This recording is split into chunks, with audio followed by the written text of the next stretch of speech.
Man, who cares, bro? I'm just gonna look at you. This is my room's a mess. Ladies and gentlemen, boys and girls, we are back. Another quarantine episode of The Messy Room. If this is the first time that you're watching The Messy Room, bro, welcome to The Messy Room. If it's not, we're back better than ever because we're always getting better. Say less. This week, bro, obviously a me and Vic are here. Special guest, ladies and gentlemen. But we have a special guest. We're spoiling you guys this week. We're definitely spoiling you guys this week. I'm telling you, ladies and gentlemen, this man is the GOAT. This man is a beast. This man keeps the party flowing and going. Yo, he'll have some random girls dancing with some random dudes, petty under on the dance floor, bro, shaking their ass all over the place. He sets the vibe, ladies and gentlemen. He's the hottest DJ in Boston. I'm telling you. Shout out to my boy, Alex, DJ Menor. Zelaya, bro. My God, bro. Appreciate How you doing, you guys. brother? Yo, he's even got the merch on, yo. I'm doing good. Look at how fresh he's looking right now. Oh, How you guys doing? You guys doing good? You guys doing good? Doing chilling, good, man. Trying bro. to stay Chilling. safe out here in this quarantine, Like, bro. Yeah. Yo, This quarantine's probably killing your vibe out here, bro. What the fuck? Nah. the thing is, to be honest with you, it's all about how do you put yourself in a predicament where you can let the vibe. If you let a vibe dictate how you can feel, and that's when all the energy of your whole system, body, all that, it goes down. And if you let that happen, and that by all means, that's not what I do. For example, like during this quarantine, how can I get stuff still being positive? How can I still provide the energy? How can I do all this stuff? That's when you start looking at the positive. For example, I needed a break from the clubs, man. Like thank God that I was able to be like you're talking about. It was, I want to say, like a year and like 3 months that it was every week I had a gig, at least one gig, but it was every week, boom, boom, boom. The last like 6-7 months is when it picked up like every Thursday, Friday, Saturday, Sunday, Thursday, Friday, Saturday, Sunday, and it came like overwhelming. But it became such a habit that like it kind of like got lost in the back of my head that I needed a break.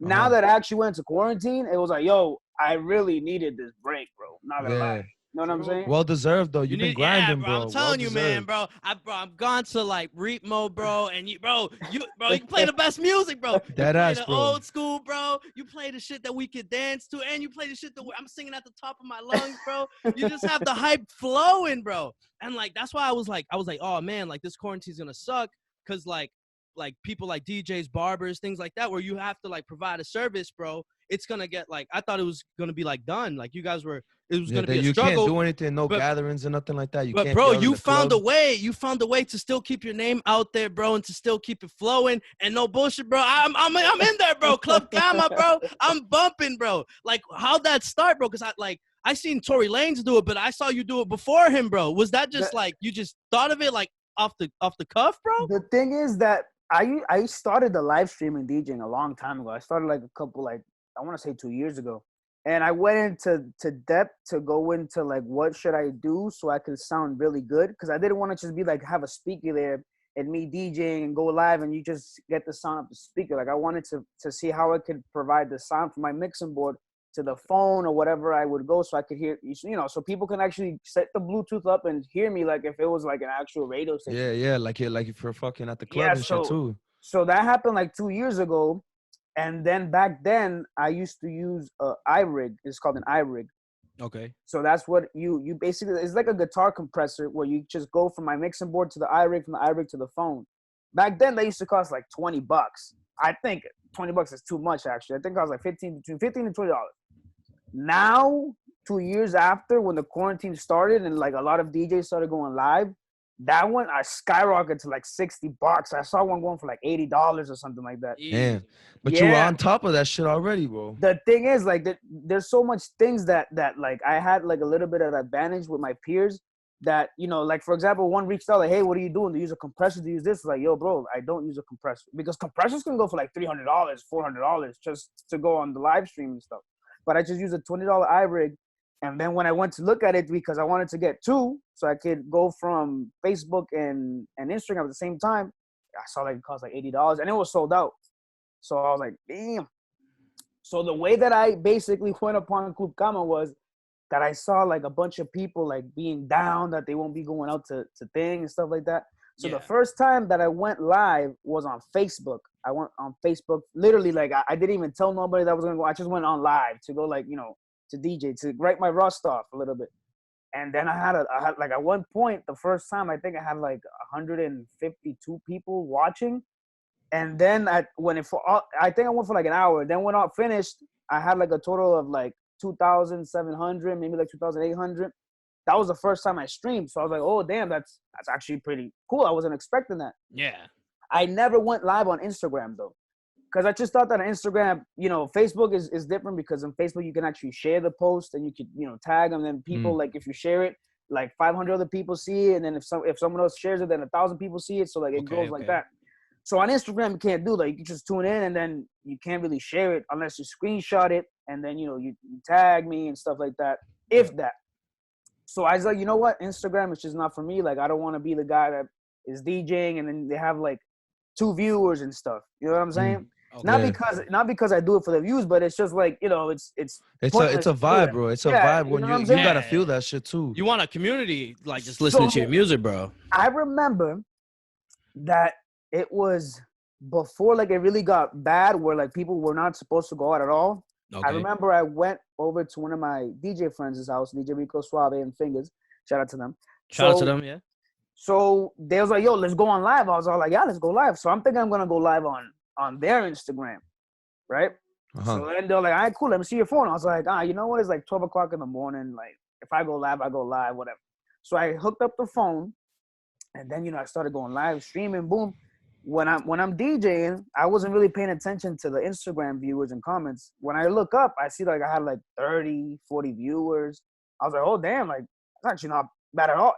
And it was 12 o'clock in the morning on a Friday. 12 o'clock. That's why you got that la cafe now, right? That's where I got the Club Kama idea, where it's like, okay, Friday night, I know for a fact nobody's going to be going out. Everybody's going to be on their phone. Either somebody's playing PlayStation or something at home. You know, they like to listen to some music and stuff. At 10 o'clock has to be prime time hours. So 10 o'clock is when people are getting ready to go out to the clubs. Yeah. So that's when usually my sets at the club is 9 times out of 10 from between 11 to 1 o'clock in the morning. That's usually what the time I go on. Okay. Because that's that's prime time, bro. Prime time. Yeah. So I'm not used to DJing, you know, 10, 11, 12, 1, 2, maybe 3, 4, like 7 hours in a night. Can I do it? Of course I can do it, but I'm not used to doing it. So the first time that I did Club Kama, I remember that I had the viewers. I had everything. I had like the energy, boom, boom, boom. So after when that finished, I said to myself, okay, now what? Now what do I do? Am I just gonna be a guy that, you know, that's streaming, DJing? And then that's when the stuff about, you know, the DJs going live with the twerking contests and stuff started happening. So I was like, oh, that's basically really ill, because that's fire. That's like we're having a virtual competition between one another. And I don't take it in a bad way at all, because think about it. People, if it was like being able to go out, yeah, there's competition and competitiveness everywhere you go. A restaurant competes with this restaurant. If you go, for example, to Miami, if you go down the beach boulevard, there's every restaurant is offering happy hour, how to bring clientele into their restaurant, right? Yeah. The thing is that we don't have to have the people go anywhere, because they can literally just swipe down, boom, and go right next door within like 2-3 seconds. Okay. Like they don't have to go leave the place, drive like 5 to 10 minutes to another place to see if the other place has a good vibe. You know what I'm saying? Yeah. So that's why when the whole twerking thing started, I was like, all right, cool. So now what could I do to, like, you know, keep myself in the loop, interact with the people and stuff? And that's when I first started like Starbucks gift cards or something like that. Yeah. Then after that, it started with like, I'm gonna buy you like Uber Eats and stuff like that. Like something really so simple like that gained the whole thing. But the only thing was, how can I make the people share me? Yeah. So the way that they can win is like, if you tag me, share it, and then with my other phone, I'll be like, okay, this one tag me. Okay, cool. So person number 9 is this one. Okay, you just won yourself Starbucks. I'll venue or cash app you the money. Okay. Then as stuff getting, the quarantine started getting longer and longer, I was like, yo, I'm running out of ideas. How can Gotta I get more how can I- creative. yeah, how can I get more creative and still, not make people like leave, stay safe and stuff. Yeah. So then that's when I started. I'm giving away the bottles. So at first I started like a bottle of your choice, Yeah. and then that's when the little, like they tried, like by all means I'm actually gonna give the people credit because they weren't hurting my pockets when they were like, yo, I want like a Patron bottle, I want like a Hennessy bottle or a Ciroc bottle. Like I'm thinking like if someone's like, yo, a bottle of your choice, a bottle of my choice. 1942 is what I'm getting, bro. You know what I'm saying? Like, thank God and shout out to everybody that won that took care of me by, yo, you just get me a Ciroc bottle, like 30. Someone got me like I wanted a aguardiente bottle. It's like $20. I was like, yo, by all means, there you go. You won. Congratulations. But now I wanted to make it a little bit more. Yeah. Like I'm up there by saying, you know what, I'm gonna and by all means, I never requested money from nobody.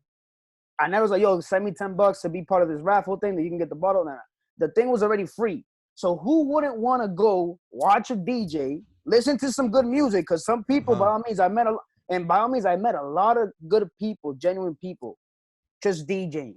Like people from Wisconsin. Someone was from Wisconsin, North Dakota, a couple people from Texas, a lot of people from Los Angeles that I met. Miami always tuned in. New York tuned in. So stuff like that. And then when you finish the show, like Club Kama, you finish the show, boom. I like to have, like a refreshment, like a beer or something. And then after that, that's when you get like the feedback of like the people that like shared you, some messages and stuff like that. So one time, one said like, "Oh, you should put your Cash App, pin it." I was like, I don't know how to do that. I don't know how to pin a comment on my live. And by all means, like I don't want people to feel obligated like they need to send me money because that's not what I'm doing. Okay. Yeah. So one time I put a pin, Cash App pin right there, bam. And then I finished. I'm DJing, cool. I finished it, and then I checked my Cash App because I get the text messages things like, oh, someone so and so send you like I don't know, Cash App. Cash Yeah. App. $10 or something like that. Right? So one person sent me an X amount of money that day that I just couldn't accept. I was like, yo, bro, I can't accept this. Like usually, like I like it like maybe like 10 here, 20 here, 30 here, 5 here. That can accumulate to a certain amount. To a good amount of money. But this person just like, bam, send me. I was like, yo, nah, this is. Bro, it's because you got the mixes, bro. You had them fucking feeling themselves. But ready, this is when I realized that because Club Kama is not like it's not like nothing that I go live on Facebook. Okay. For example, I named them 2 different clubs exactly for that reason. I named the club in Facebook La Sala, and I named the club in Instagram Club Kama, because I went and I saw the different market regions, which basically my Facebook is between 25 to 40. That's my Facebook. My Instagram is between 18 and 25. So I got the younger crowd in Instagram, and I got the older crowd on Facebook. So on Facebook, there's a lot more lenient where I could play, the salsas, the cumbias, the merengues, the bachatas and stuff. And then on my Instagram is where you could put the trap, the hip hop, the reggaeton, the dembow, the dance hall, stuff like that. Yeah. And by all means, at those types of hours, because I go on Facebook, I go like between 7 to like 10. Cool. Then Kukama is 10 to like whenever it ends. You always say an hour, bro, and you always go more, bro. So that's when, like, if the older people come to my Instagram and check it out, it's already late. You know what I'm saying? So if it's already like late for them, they're probably 9 times out of 10 gonna stay there already because the music is really like bumping. Yeah. Right. So going back to exactly how it all originated, Club Kama started with just an idea that was never supposed to happen. Like Club Kama was never supposed to happen because I never was gonna go on Instagram. And so my fingers and Rico was like, "Yo, let's go." And then I saw like, "Oh shoot, people actually tuning in." Yeah. You know what I'm saying? And I felt like that's actually like a dope scenario that it happened, because if that never would have happened, then I don't think that I would have been going weekly every Friday on Kama, right? And then on top of that, like I see like a lot of my peers that do it also, like Cisco he does it every Friday at the same time. So if I would have felt like, yo, damn, you're really gonna go on during my time frame, Yeah. then that would be dumb for me to do, because people can literally, like, let's say Cisco plays a certain genre, boring. Swipe down. Oh, I'm Menor still on. Oh, boom. Oh shoot, this one over here is bumping. Boom. Then I start like lowering it down. Okay, it's got boring. Let's see Cisco. Boom. Oh, this is kind of lit. Boom. You see how people like They literally can just go back and forth, man. Easy. back and forth. You know what I'm saying? And that's literally like the beauty of all this virtual club and stuff. Because I be tuning into some of the DJs, and the worst part is that some DJs are nasty. They have the vibe, they have the environment, but they just don't have the viewers, bro. So that's when I started to realize, like, yo, am I really doing this for the views, or am I doing this because I just want to generally put a good vibe out with music so people can, kind of like take their mind off what's going on. Let loose, bro. Let loose. Just get out, just vibe out. And then the only thing I just don't like about doing this is because I'm always the one that the people blame. They're like, yo, because of you, it's all your fault. I should have never done it. I was like, what are you talking about? Like, my fault? What did I do to you? Like, yeah, it's your fault, man. Like, I freaking stayed up till 3 o'clock in the morning with you. I remember I started I started with one bottle, and then went with a 2 bottle. Then I was like, oh damn, like, yeah. And by all means, like, I take that as a like an actual compliment, because it is. I can't see how you're reacting to my music. I can just read, the comments, but I can't see if you're actually dancing. I can't see if you're actually liking the song that I selected to play. I'm just going by my imagination, that I'm thinking like, yo, I like this song, I'm gonna play. Or this song has like 1 billion views on YouTube. Yeah. People know it. Let me play it right here. Boom. Right? So when people be like, yo, because of you, I did this, it's like, yo, damn, like, that means that I can basically DJ, like, quote unquote, with my eyes closed, because basically I'm DJing with my eyes closed, because I can't see. Yeah, you literally can't see nothing. All you see is the technology in front of you. So like when Vic, you said like, yo, when you listen to the headphones and stuff, during quarantine, I have my headphones on because I'm using it as my monitor. For example, there's no actual sound in my house. There's no speaker. It's just everything's in here, so I'm not making noise. You know what I'm saying? Oh shit! So I can hear my own microphone through my headphones.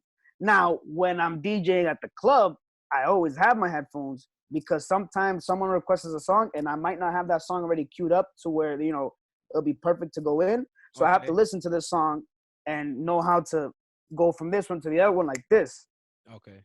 So the only difference you don't see is when I have my headphones on my live, I go from listening to myself as like on live, I go from listening to just shut that button off, put a button on, and now I'm just listening to the next song that's coming. Okay. But and you you're guys just watching the. But you guys don't hear the next song that's coming. Damn. That's the difference.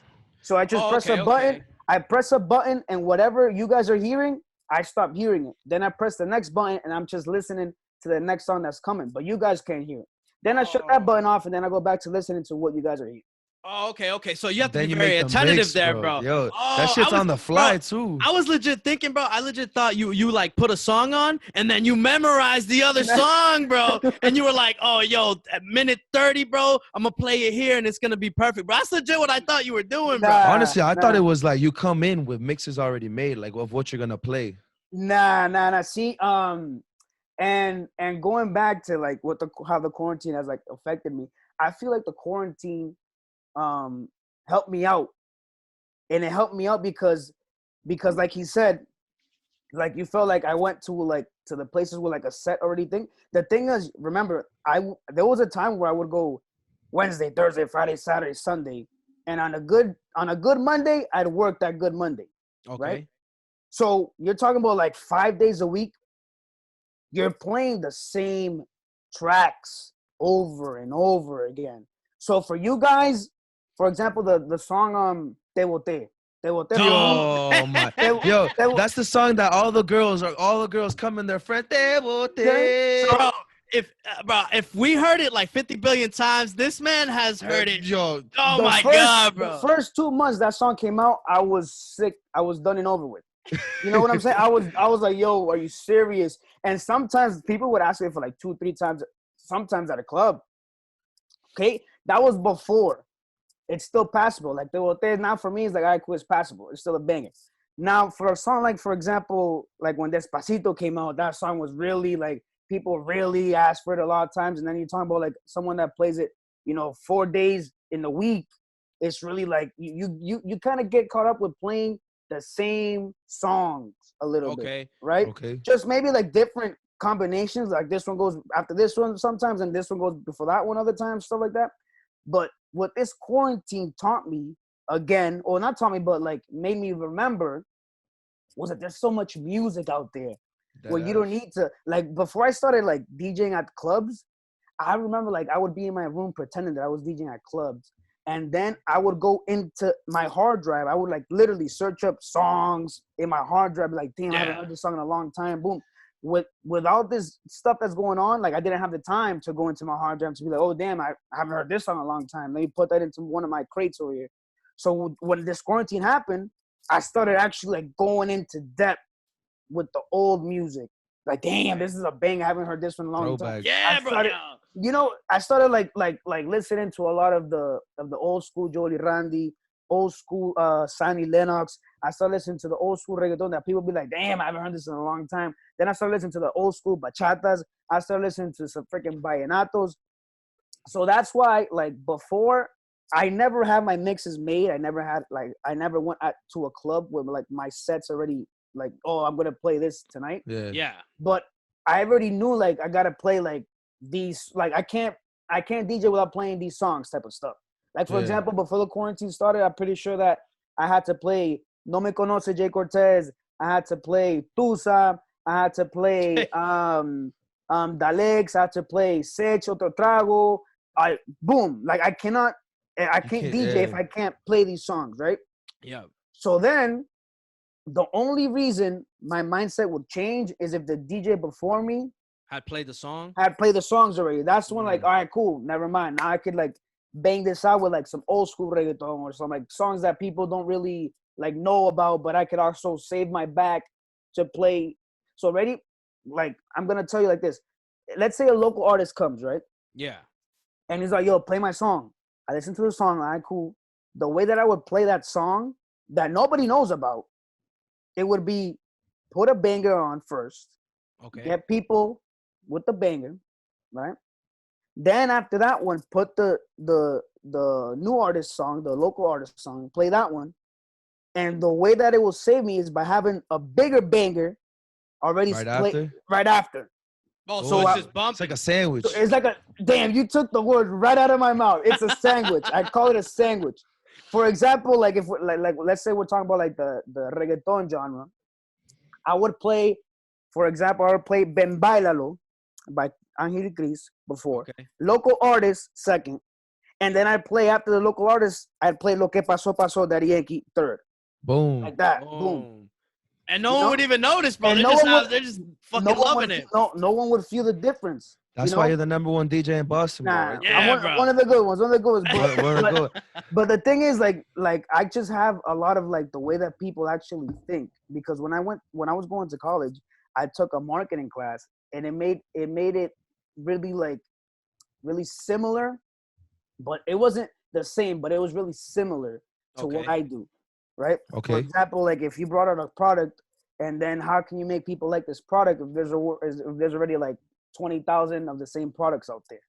Okay. So how can you make people like your vibe if there's 20,000 other DJs out there? How do you exactly? How do you bring people towards you instead of other people? How can you bring people towards me? How can I raise value myself? How can I be different from the other 20,000 DJs that are out there, right? Dude, I ask myself that every fucking day with this podcast, bro. So the thing is, when I took that marketing class, by all means, like the professor, I gave everything to that professor, because that professor was just genuinely like, he just had an amazing energy at 8 o'clock in the morning that it made me want to go to that class. Yeah. So just right there, if you have energy and you always have that energy, people will be like, yo, let's go to Ritmo because this guy, by all means, has the energy all the time. I've never seen this guy down, sad, angry, or nothing. He's always has like an up and tempo energy. And I need that right now because I just got a C on my final and I'm bummed, so I need a place to go and I need energy like this.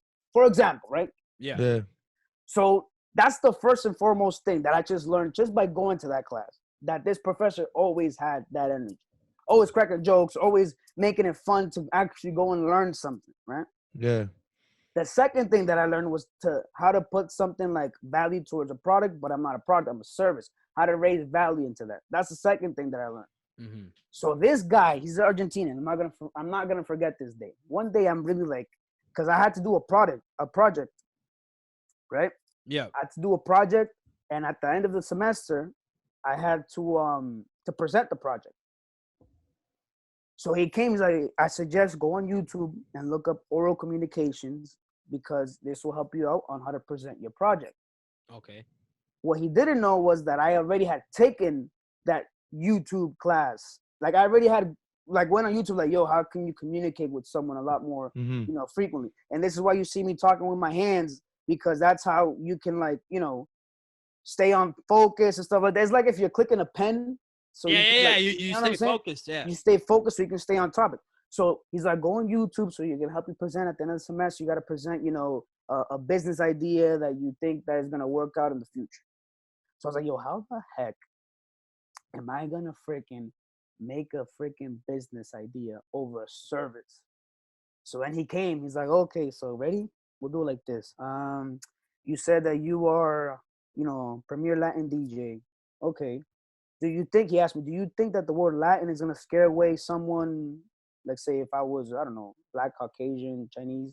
Yeah. So then I was like, damn, like I didn't think about it like that. Like, am I really just targeting the Latin people? Yeah. So instead of this guy, this professor, saying, change the name, he came and he's all like, okay, so make people want to have a Latin party. And I was like, oh, damn, hold up, you're onto something right now. How can I make people want to have a Latin wedding? Let's say if you're Chinese, Black, Caucasian, and you'd be like, yo, let's have a Latin wedding.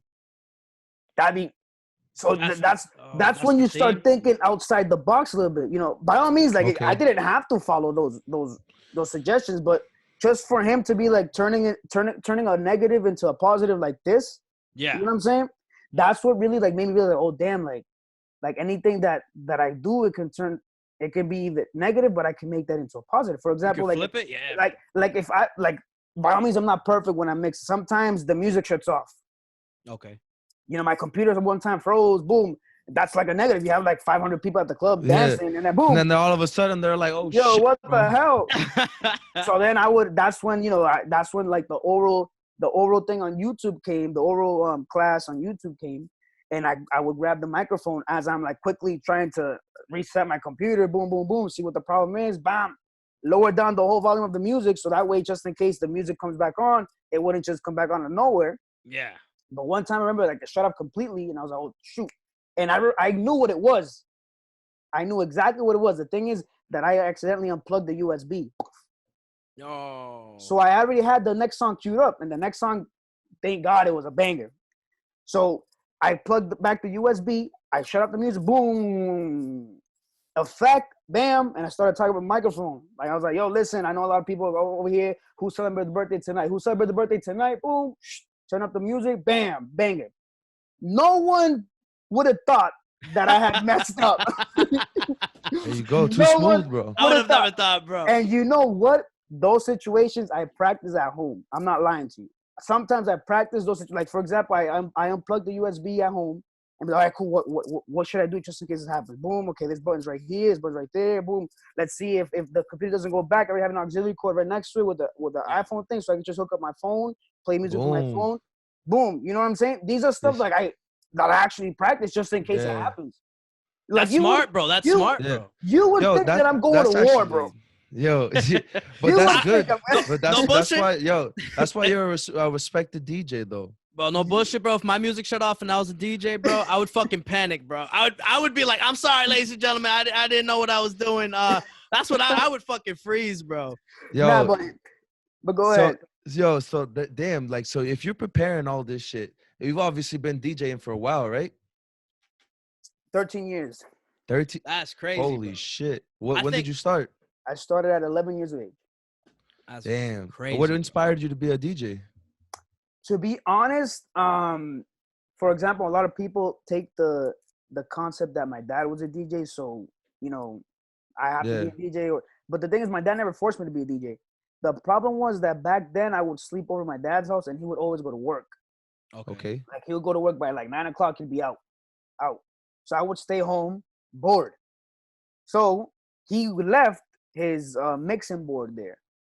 So back then I wouldn't DJ with a computer. Okay. I was afraid that my computer would freeze on me, so I just burnt CDs and I would just DJ with CDs. And I think that was the best thing that I could ever have done, because that means that I had to literally DJ with my ear. Okay, this song sounds like this one. This song would go perfect with this one. Now, by all means, when I first started, like it's not how I mix right now. Like back then, Obviously. it was like 13 a lot years of, is a long it was time like a to it was like a to salad. You know perfect what I'm the craft. saying?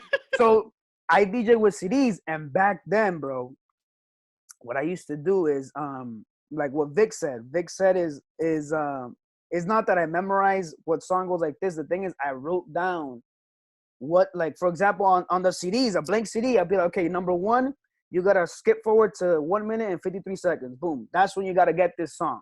So you would put in the CD, go to 1 minute, 53 seconds, boom, you got this song set up. Then you look at another CD, okay, this number two is okay, 54 seconds. Put this 54 seconds, boom. All right, cool. Now I'm good to go.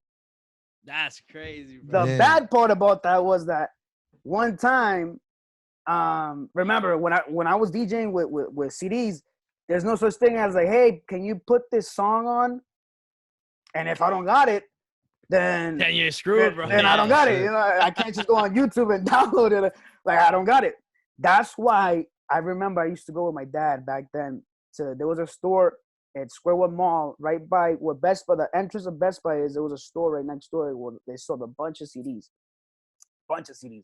and they would have the illest, newest tracks, the illest everything. There, I'm talking about mixtapes by like DJs like DJ Jera, respectable over here in Boston, Turtle, Germanic is Jera. You had DJ Hectic, DJ Fingers, you had DJ Buddha.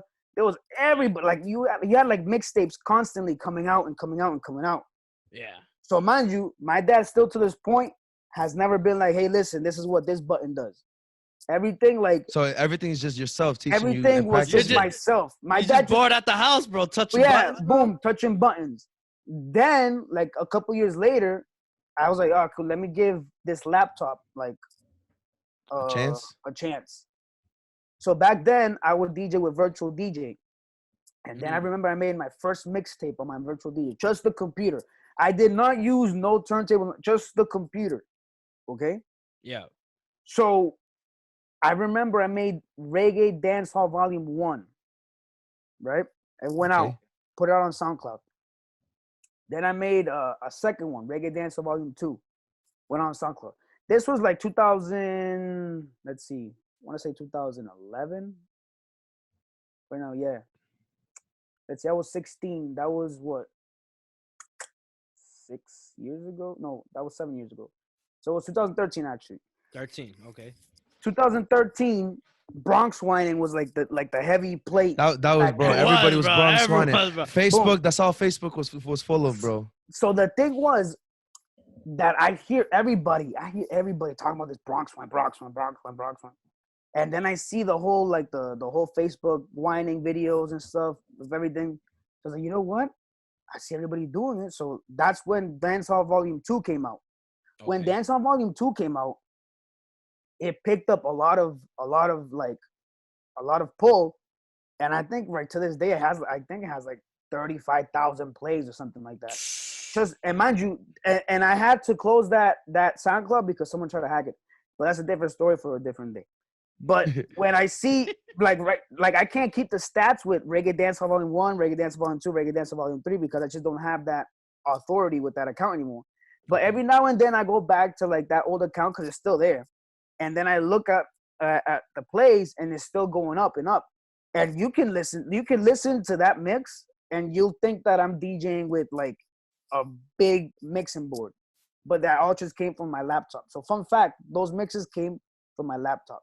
That's crazy, bro. That's insane, bro. Bro, I'm telling you, as long as I can remember, dude, you were always DJ making. Bro, my 7th grade dance, first time I ever danced with a girl, bro. That wasn't like family, bro. We go to like the family parties. Was my 7th grade dance, and you were the DJ, bro. That's fucking insane, bro. The thing is, when it was 2013, I'm sorry, I had a huge birthday bash. I was a sophomore in high school. Okay. I had a huge birthday bash at Castillo's. So I DJ'd that birthday bash, but back then Garibaldi still had their under 21s and stuff like that, right? Yeah. So to that point, I had never gone to Garibaldi under 21, so I didn't know exactly what the other DJs were playing, what people like. This was like my actual, like my first.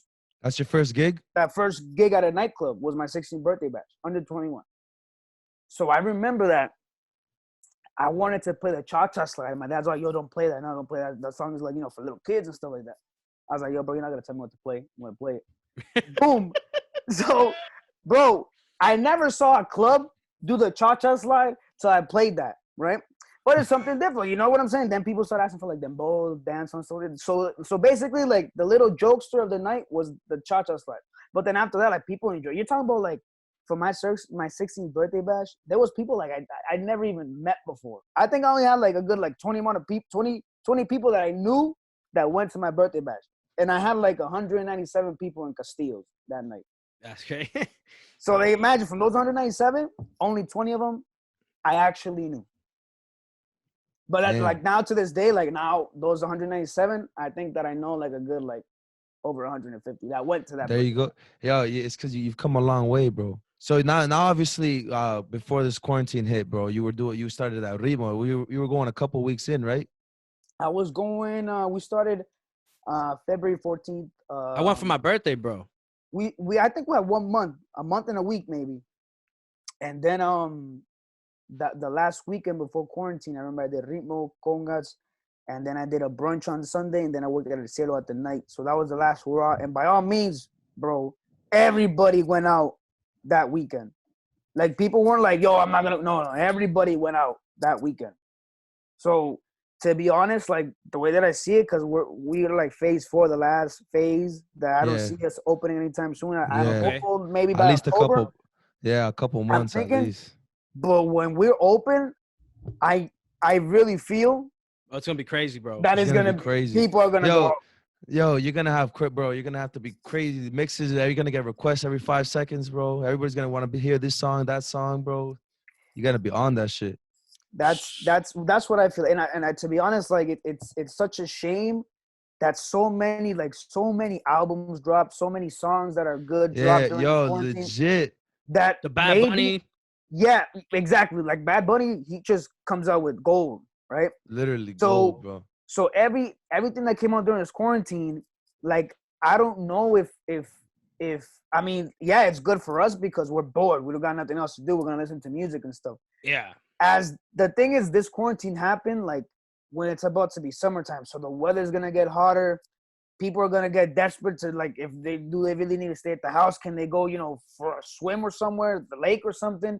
So the songs, I feel like the songs might, when it comes back to the clubs, like opening back up, maybe the songs are gonna be like, all right, cool, like we already enjoyed this 4 months ago, so what's next type of stuff. Like, all right, cool. You know, now if there's still a bang at the club, then there's no way if you play Zafaera at the club, bro, in October, November, December, it doesn't matter, like, bro. That song's gonna be a shaking force, their asses and shit, bro. What the fuck? I just think that by that like that's how I saw it at first. Like, damn, like these songs are like getting like really played now, and they're getting really played like more than what they should. You know, for example, like think about it, like if for example the 6ix9ine case, you know. He just came out of somewhere and he just grabbed the world by the cojones and said, you know what? Literally. 2 million, bro. 2 I'm million, gonna put this out. So am I gonna go based on the views of a song to play it when it comes back, or am I gonna go based on if this is an actual banger? You know what I'm saying? Yeah. Because if it's an actual banger, then by all means I'm gonna play it. But if it's something that like TikTok made famous, then you know I'm not really gonna lean towards playing that stuff. Like I'm not gonna play a track because everybody on TikTok is doing it. Oh, Like, for make the example- stallion screwed, bro, man. Yeah, no, like the I saw the Baby Shark do come back into being in the top trends of TikTok. So imagine like if I was a DJ that goes based on trends and I drop Baby Shark do remix at a club, bro. Like, Yo. you know what I'm saying? Yeah, I feel you, bro. I feel you, bro. That's like if a DJ's like, yo, I got the nasty Baby Shark do reggaeton remake. Like, yo, bro, I'm not even gonna listen to that. Like, yo, like at the end of the day, like I have a reputation that like, yo, if I'm known to be playing whack music, people are not gonna really want to go to where I'm spinning at. The word Oh, spreads, bro. Yeah, y'all don't go. He plays Sharka do at 12 o'clock all the time. Like, you know what I'm saying? Like, that's why sometimes with local artists, it's not that I'm hating on them. The thing is, I always generally tell them like, yo, bro, before you send me this track, are you open to constructive criticism? Because I know I'm not the best, I'm not perfect, but I've been around a lot of stuff in the industry that I know what's right or wrong. Okay. For example, like if someone genuinely sent me a track like, yo, Alex, listen to this, let me know what you think about it. That's first of all, that's how you approach a DJ that you want playing your music. Yo, listen, I got a track, let me know what you think about it. Don't be like, yo, I got this fire new track, here, listen to this, boom. All right, cool, bro. Like, you got a fire new track, let me hear. You know, like, yo, listen to it, give me some feedback. Then be like, oh, you know what, I like it. I feel like maybe it needs to get mastered. And when you get mastered, put a little bit more like bass, a little bit here, more a little bit there. Boom, you're solid. Yeah. The only guy, and he's not even a singer, the only guy that has always given me tracks and is always good tracks is Fingers. Bro, fire, bro. Boom, Fire, boom, bro. boom, boom, boom. Like, I already know that, like, for example, Fingers the type of person, like, I'm live right now in Club Count. Let's say I'm live in Club Count right now. Boom, boom, boom, boom. He's like, yo, I'm going to send you something through your email. Play it. I don't even got to listen to it.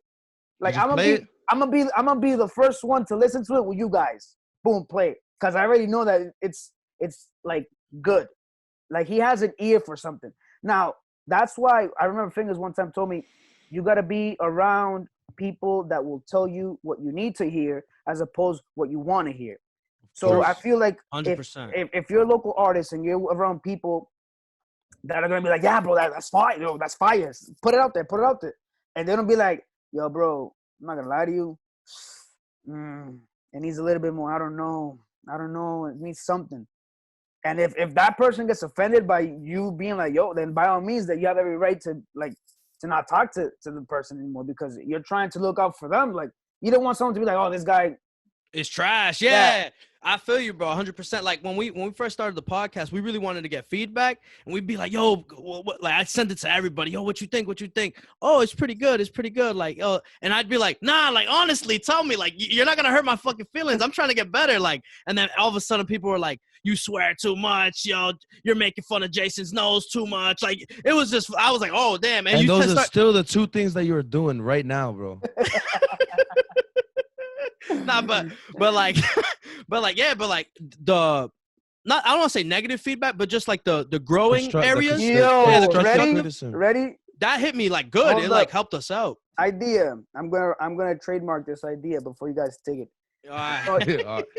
How about you guys take Jason's nose, imprint it in a sweater, and put your faces on each nostril of the nose, bro. Oh, boom. Man. I'll buy like 6 of that sweaters, bro. Yo, and you're going to be the only one. What the fuck?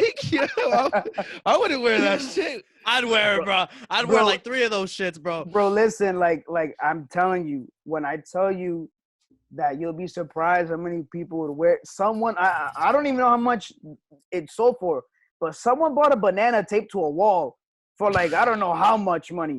And if that sold for that amount of money, then by all means, banana? I'm telling you, a banana like taped to a wall. You bought the wall with it, or what? Like it was a banana taped to a wall, and I'm talking about like thousands of dollars. Someone gave an egg 1 million likes on Instagram. Just an egg, just a picture of an egg. 1 million likes for no reason. People are bored, bro. Someone will buy that thing, bro. That sweater, cause like, bro, it's like I watch like a lot of YouTube, bro, and there's this dude who plays 2K, bro. His name is Chris Smooth. He says, what the fuck does he say? He says, he says like shot clock cheese, bro, and he has a fucking sweater that says it's a shot clock and then it's a piece of cheese, bro. And bro, he's always posting that shit. Mad people buy that shit, bro. He's always posting people wearing it and shit, bro. That's when you brand it, bro. But he becomes a brand like the See? shot clock cheese, bro. So we're gonna brand your fucking big ass nose, bro. Like for example, something something that I was doing that I didn't really necessarily realize that I was doing was I kept on repeating stuff. So I didn't realize that I'm doing that because usually like every Saturday I would post up, all right guys, listen, the club to be is boom. Every Friday, okay, the club to be is boom. Okay, every Sunday, okay, the club to be is boom. Every Wednesday, the club to be is boom. So then when people would see me on the street, yo, what's the club to be at tonight? So when someone asked me that, followed by another person the second day, then a lot of people started to be like, yo, what's the club to be at tonight? So yo, that right there is like, yo, damn. Like that means that first of all, that right there. First of all, that you're actually viewing my stories and you're actually listening to like, yo, what club is lit tonight? So that whole what club is lit tonight or like, you know, the club to be tonight, I didn't realize that's a way that you could actually like brand and start marketing something because you start repeating and repeating, you start getting into people's heads. For example, like congas. I kept on saying congas everywhere. I kept on saying like, yo, what's happy spelled backwards? Congas. What's getting lit spelled backwards? Congas. Even though like it clearly doesn't spell congas backwards, but you know, I get the joke. But it's congas everywhere. You know, for example, one time people would be like, you know, recording me, you know, would be like maybe like in a barbecue eating, and then they'd be like catch me off guard. I'm gonna look at a piece of thing. Yo, congas every Saturday. You know, that right there. And then like people don't have to go to congas, but people know that congas is there. You know what I'm saying? So they know like, oh damn, I'm bored tonight. Yo, Menor says that congas is lit. Let's go check it out. And then when they give congas like that one chance to go see how it is, I've had people come back weekly. Like, yo, bro, I didn't understand. It got like this, boom. Because the only difference between congas, and that's why I'll defend congas, is if you want to dance, congas is for you. Oh, I gotta go, bro. If you want to dance, and I'm talking about like you'll hear everything in congas. If you want to dance, congas for you. If you want to, you know, Snapchat, smoke hookah, congas not for you. Yeah. You know what I'm saying? Yo, speaking of hookah, bro, you don't really ever have hookah at the clubs that you DJ at, right? Nope. I like to be now. Don't get me wrong. I have DJed plenty of clubs, but I just prefer clubs that people, you know, dance at because that for me is like a good vibe that people are giving because I'm actually making them dance. Now it's a lot easier, and by all means, I'm not trying to discredit the DJs that you know that DJ at these places, but I feel like it's a lot easier to DJ where people are just at a stand-up table with a bottle in front of them and a hookah, passing the hookah around. You know, it's because you don't. It's more casual, right? It's like, you know, chilling. You could play, you know, your hip hop, your trap, your reggae, your reggaeton, sometimes bachata, dominicana, stuff like that. But when I DJed, I remember I DJed with Cisco at Elixir. It was a good vibe because Cisco, he gave me like a free script. He's like, yo, listen, you're gonna go on, and by all means, guys, I'm gonna tell you, I thought that I was gonna be the opening DJ. Okay. So I thought that like I had to be there by like 9:30. Gotta set up, be ready by 10 to 11 was my set. Cisco came and was like, yo, listen, you're gonna be 11 to 12. So 11 to 12, that's like, oh, that's prime time, right? Yeah, that's prime time. So I was all like, damn. So I was like, damn, well, shoot. So now I'm like downloading a bunch of music. Boom, boom. This one go perfect with this one. So like going back to when you said like, yo, do you go to a club with a separate pad? I didn't go with a separate pad, but I came to the club with like a lot of music that like I had not played at all ever. Okay. So that music, it was prepared for that specific club.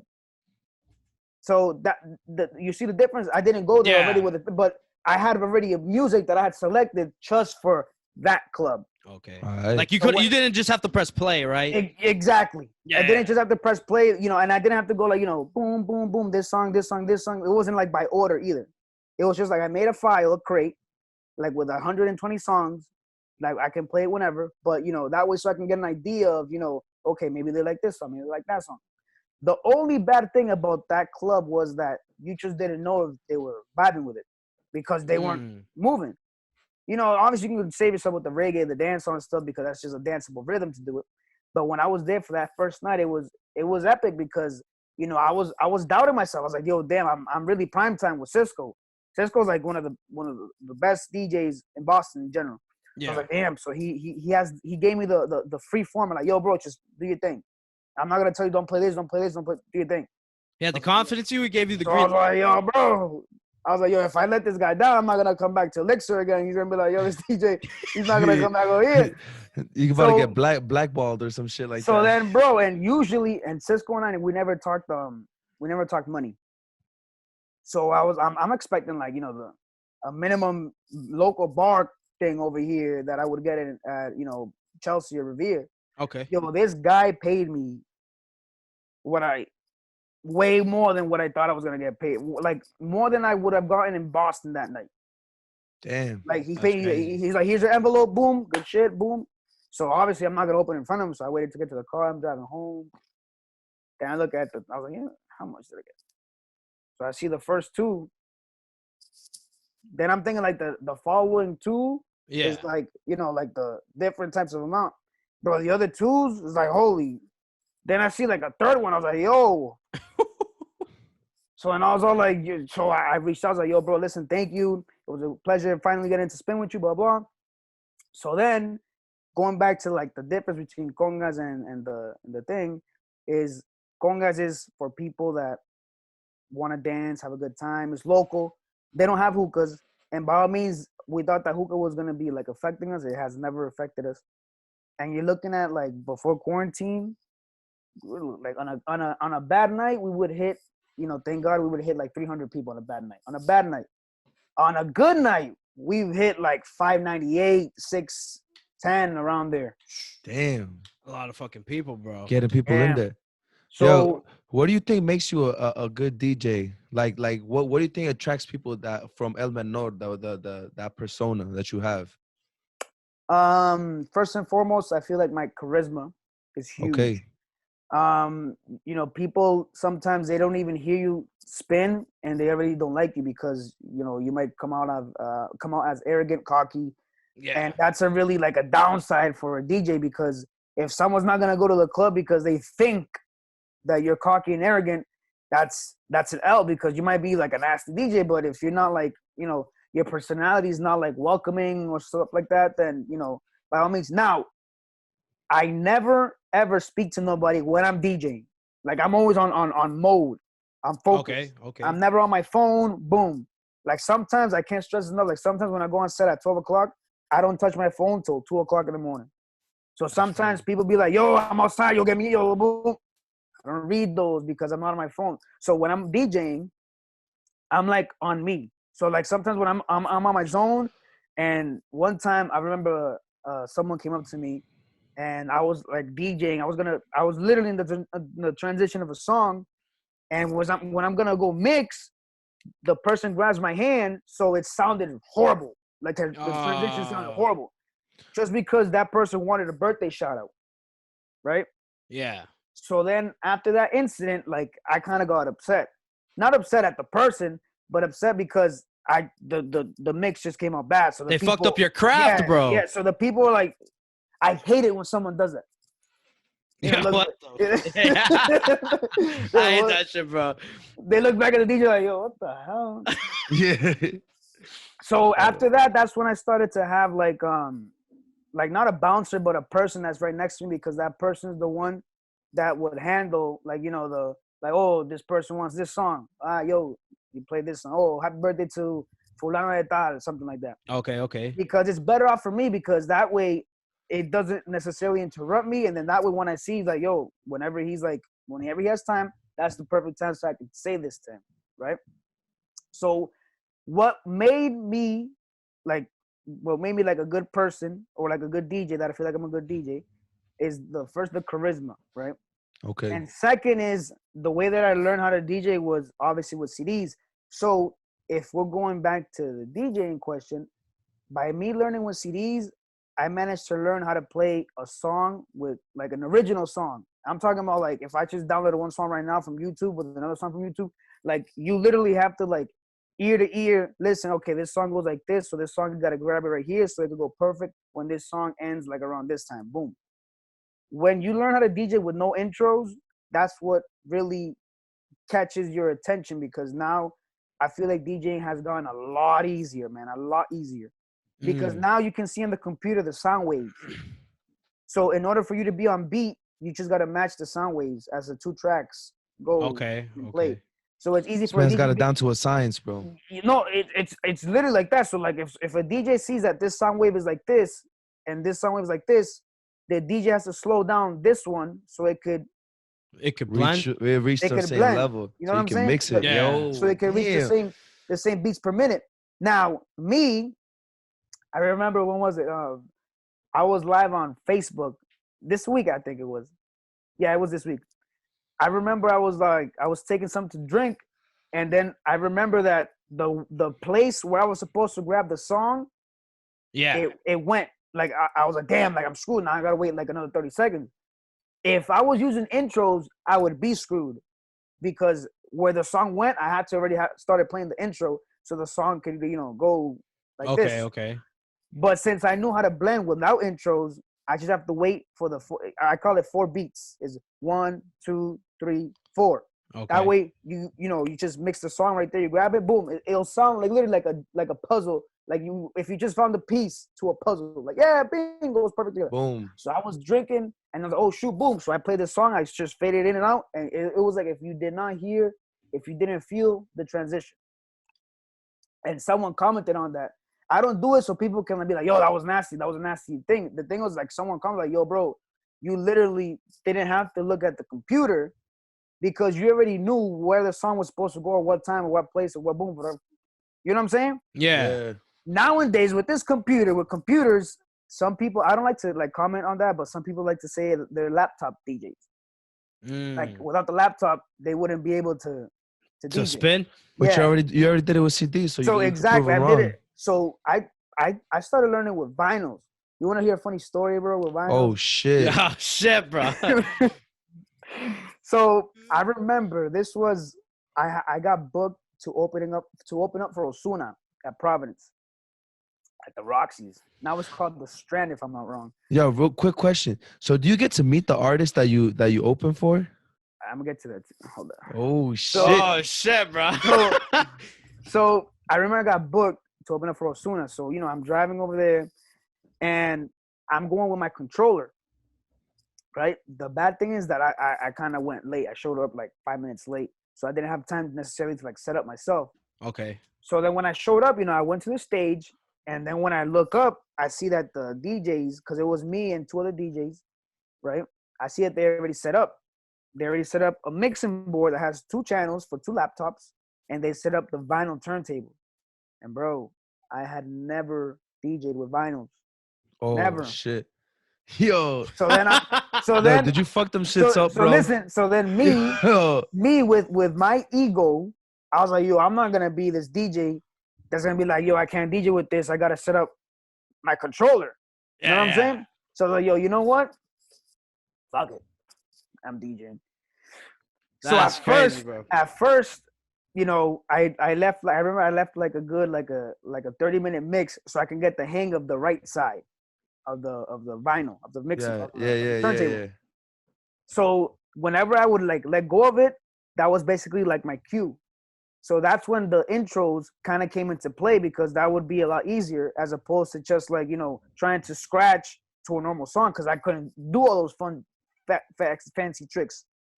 So bro, 30 minutes go by, the mix is about to end. Now it's time for me to go like actual live to DJ. Yeah, on the vinyls. And bro, the worst part is that the show is already sold out. So you have like 2,000 people, and I'm about to like DJ with vinyls for the first time. Live. Yeah, shit don't get you nervous, bro? DJ in front of that many people? I was more nervous that this vinyl was gonna get messed up because those needles, bro, those needles are expensive, bro. Yo, and that shit can fuck up the vinyl real easy too. So I was like, yo, well, what? So the only thing that saved me was that mixer had cue buttons. Okay. So I was able to, to like press the cues and like fast forward it with the vinyl. At one time, bro, I was like, you know what? I seen this on YouTube. Let me try this. Boom, got the crossfader, and I went chicka chicka. After that, I started getting more confident with the turntable. Okay. So I remember Oh, man. I shared the story with DJ Els. He's a Providence DJ. Shout out to DJ Els. He's like, yo, bro. To be honest, like just like mistreat it. Like just don't be like so careful with it, because if you're so careful with it, that's what would make the needle jump a little bit and stuff like that. And you don't want the bass cap to make the needle jump, because that's when the thing will start staggering. Oh. So I was like, yo, you're talking to me in Chinese, because I don't even know what the hell you're talking to me about right now, bro. You're talking to me in Chinese right now. So, that's when I was like, all right, cool, whatever. So I started bam, bam, bam. Anyways, long story short, after that day, the next day, I went to Guitar Center and I purchased 2 turntables and I brought them home and I started practicing. I was like, yo, there's never going to be a day again where I go to any club, and I don't care if I'm DJing with controllers, with CDJs, turntables. I don't care if I'm DJing with anything. I need to know how to DJ with everything, just in case the day of tomorrow comes, that happens. So that was a good, fun story that made me realize, okay, I need to upgrade my talents. I was gonna say, bro, that's what makes you a great DJ, bro. It's because you love the game, bro. You saw that like vinyls was like, a weakness you had, bro, and you were like, fuck this, bro. I'm gonna conquer this shit, bro. I think, bro, honestly, bro, because like when you have passion for something you fucking do, bro, it's just like you're gonna do whatever it takes to be the best at what you do. You know what I mean? Trust me, there was a lot of countless nights where I just got pissed. I was like, yo, I don't even sound good. I was like, yo, fuck this. Then I like CDJs was also like a little like a really like complicated thing, because back then the mixer is, guys, what controls the volume from going up and down. So Okay. That's the mixer. Okay. So back then they didn't have mixers with cue buttons. Okay, cue buttons where you can grab a song, boom, boom, boom, boom, boom. Put it. Yeah. So it's ready to go. Back then, like there wasn't really a mixer with cue buttons. You could buy the cue pads, but that's like different. Like not a lot of DJ would buy the cue pads. They would just, DJ with normal. So that was back then. I would get really frustrated because sometimes like it sounded bad. You didn't like sometimes at the club, like when I first started at the club, like sometimes when I would mess up a mix, I would get upset, right? Yeah. But that's just because you hold yourself to a standard. Like, yo, if you're trying to make it to this standard and you feel like you're not getting there, you're gonna get upset, even though no one's really putting that standard except you. Yeah. Like that's what makes me like more what's the word that I should use right here? That's what makes me more not more than passionate, but that's what makes me more like dedicated with Gives you that drive, bro. Gives me that dedication with a lot of confidence and a lot of I'm gonna do it, and realize that I came to peace with like, yo, this is not a sprint, bro. Hold up, chill out, take a breather. Yeah. You know what? Shut this off, get some sleep, wake up tomorrow, start fresh, boom. You know what I'm saying? So Yeah. I remember I first got the hang of the vinyl, and I had not touched my CDJ in like a year and a half. So when I got the hang of the vinyl, I was like, yo, this CDJ must be easier.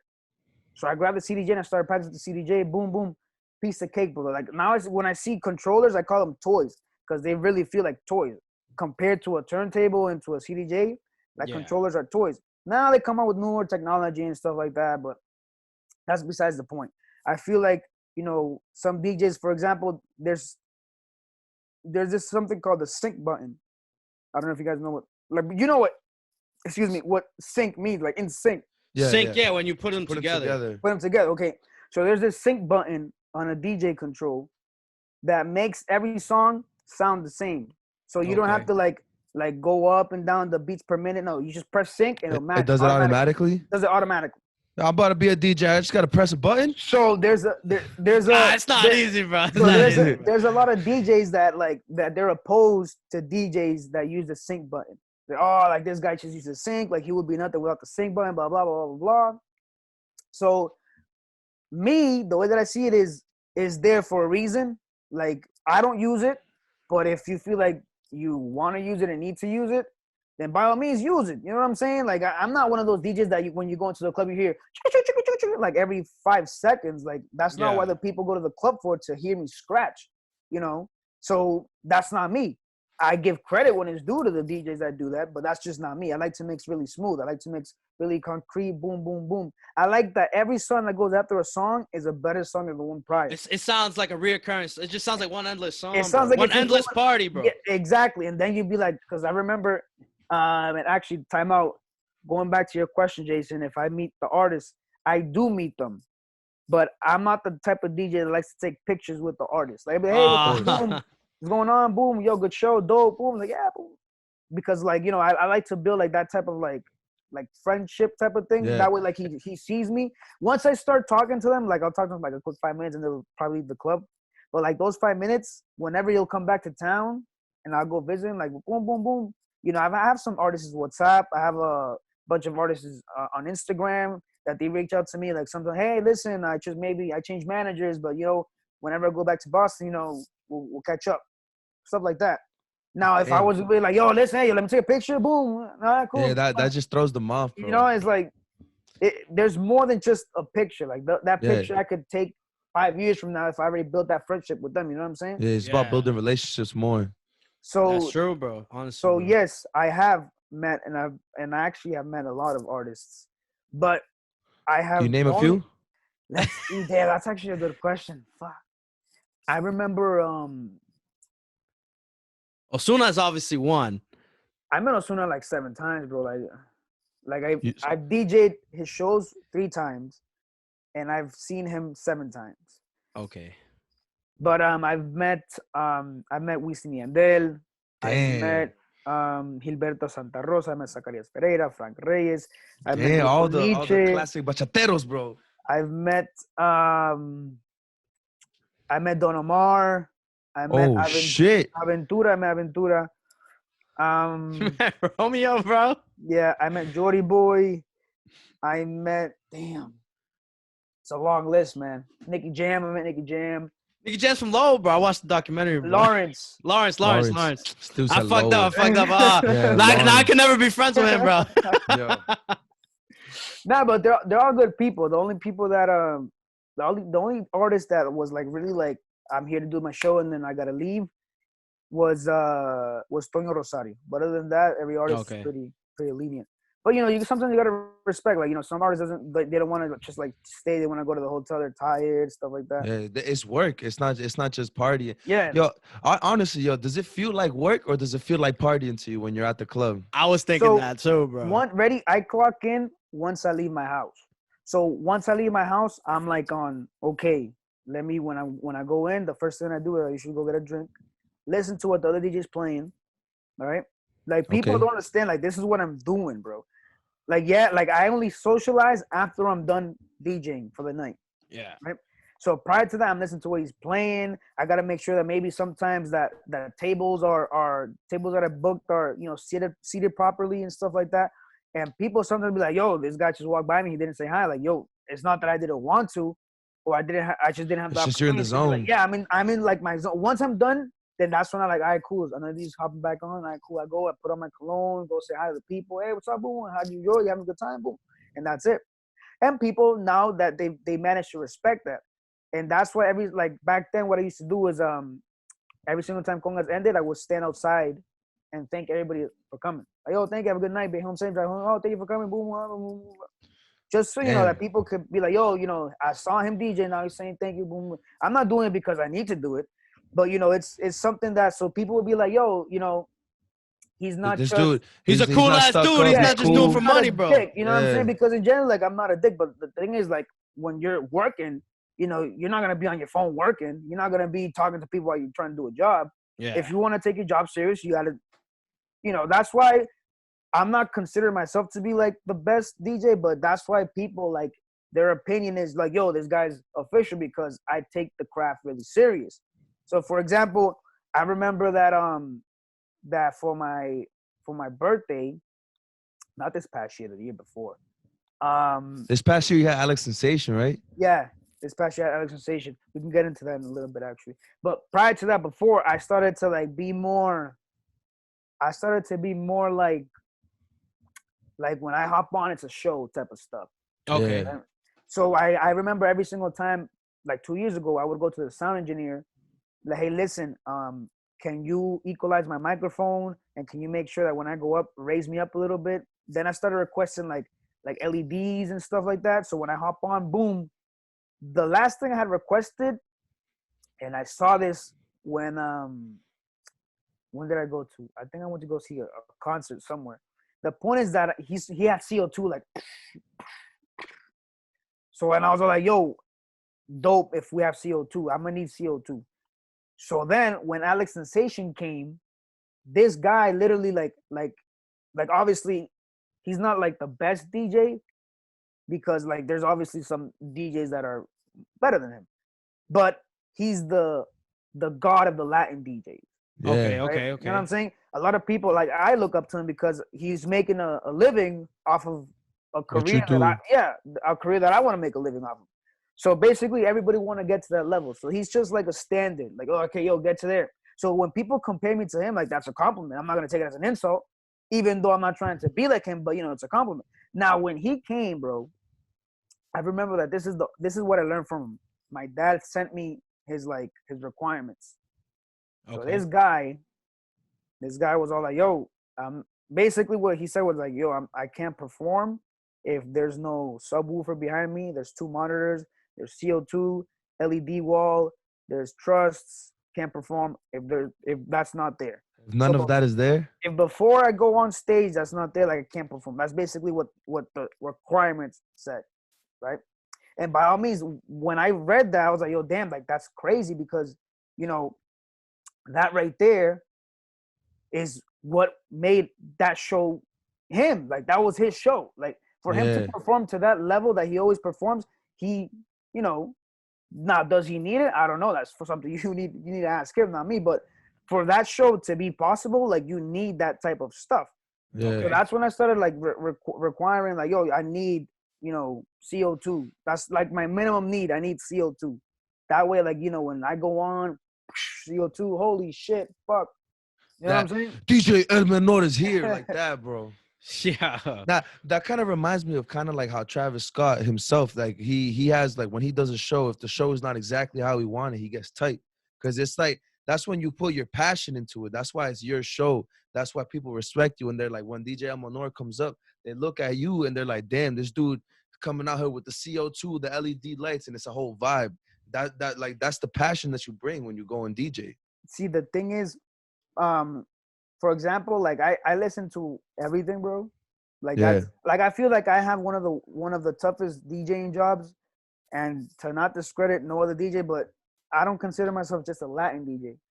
So maybe like the hip hop DJs, they just gotta focus on like the new reggae, dancehall, top 40, what's playing on the radio, hip hop, trap, and Yeah. maybe like the mainstream Latin songs. I gotta focus on that. Plus, I gotta focus on the Brazilian funk, the bachata, vallenato, the huasca, la kizomba, la pasada, the reggaeton, the dembow, Jesus, the bro. Punta. merengue, the punta. That's just 10 genres without including the hip hop, the trap, the Spanish trap, the Dominican dembow, the salsa colombiana, salsa puertorriqueña, salsa dominicana. So it's like every day And that's just off the top of the head, bro. I'm constantly refreshing. I have like websites for music that I have sent notifications to my phone. Like, hey, boom, oh, this new album's coming out. Oh, this new album's coming out. Like, yo, like, that's like, I gotta be on top of this. You know what I'm saying? Okay. I was gonna ask you that. Now, how the fuck are you so hip to music, bro? That's what I was gonna ask you next. But So a whole bunch of websites, bro. so it's not website. Like, back then, I remember that Con Clase had the up and coming albums before they even were released. Mm. So like they had like like certain albums. Like, I went there, downloaded, boom, I heard it, organized it, bam, bam, bam, bam, cool. Now I know that on Friday I don't have to wake up in the morning to the first thing open my computer. First of all, I don't do that Friday mornings. I do that Thursday nights. Like right now, probably like after we end the Zoom, Yeah. going into Friday, I would go to my laptop, boom, boom, download everything. Oh, okay. So Everything. you're ready for the day, bro. Everything. So when I wake up tomorrow, I'm good for Club Kama, everything. That way I could just, what I would usually do is clean my car, cut my hair, maybe go to the mall, grab a little bit off it, then come back home, relax, shower, then go to the club. Since quarantine came, Yeah. usually what I would do before was La Estación.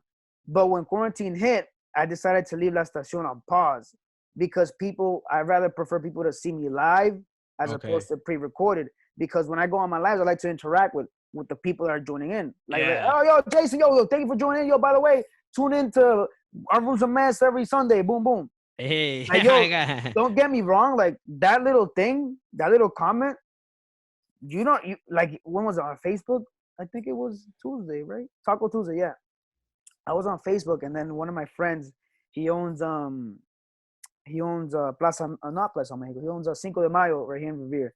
yeah. So when he tuned in, I remember I saw a flyer of his prior to the live, which said like, oh, buy 15 tacos for like $20, some deal like that. Yeah. And then he said like, oh, micheladas on the go type of stuff.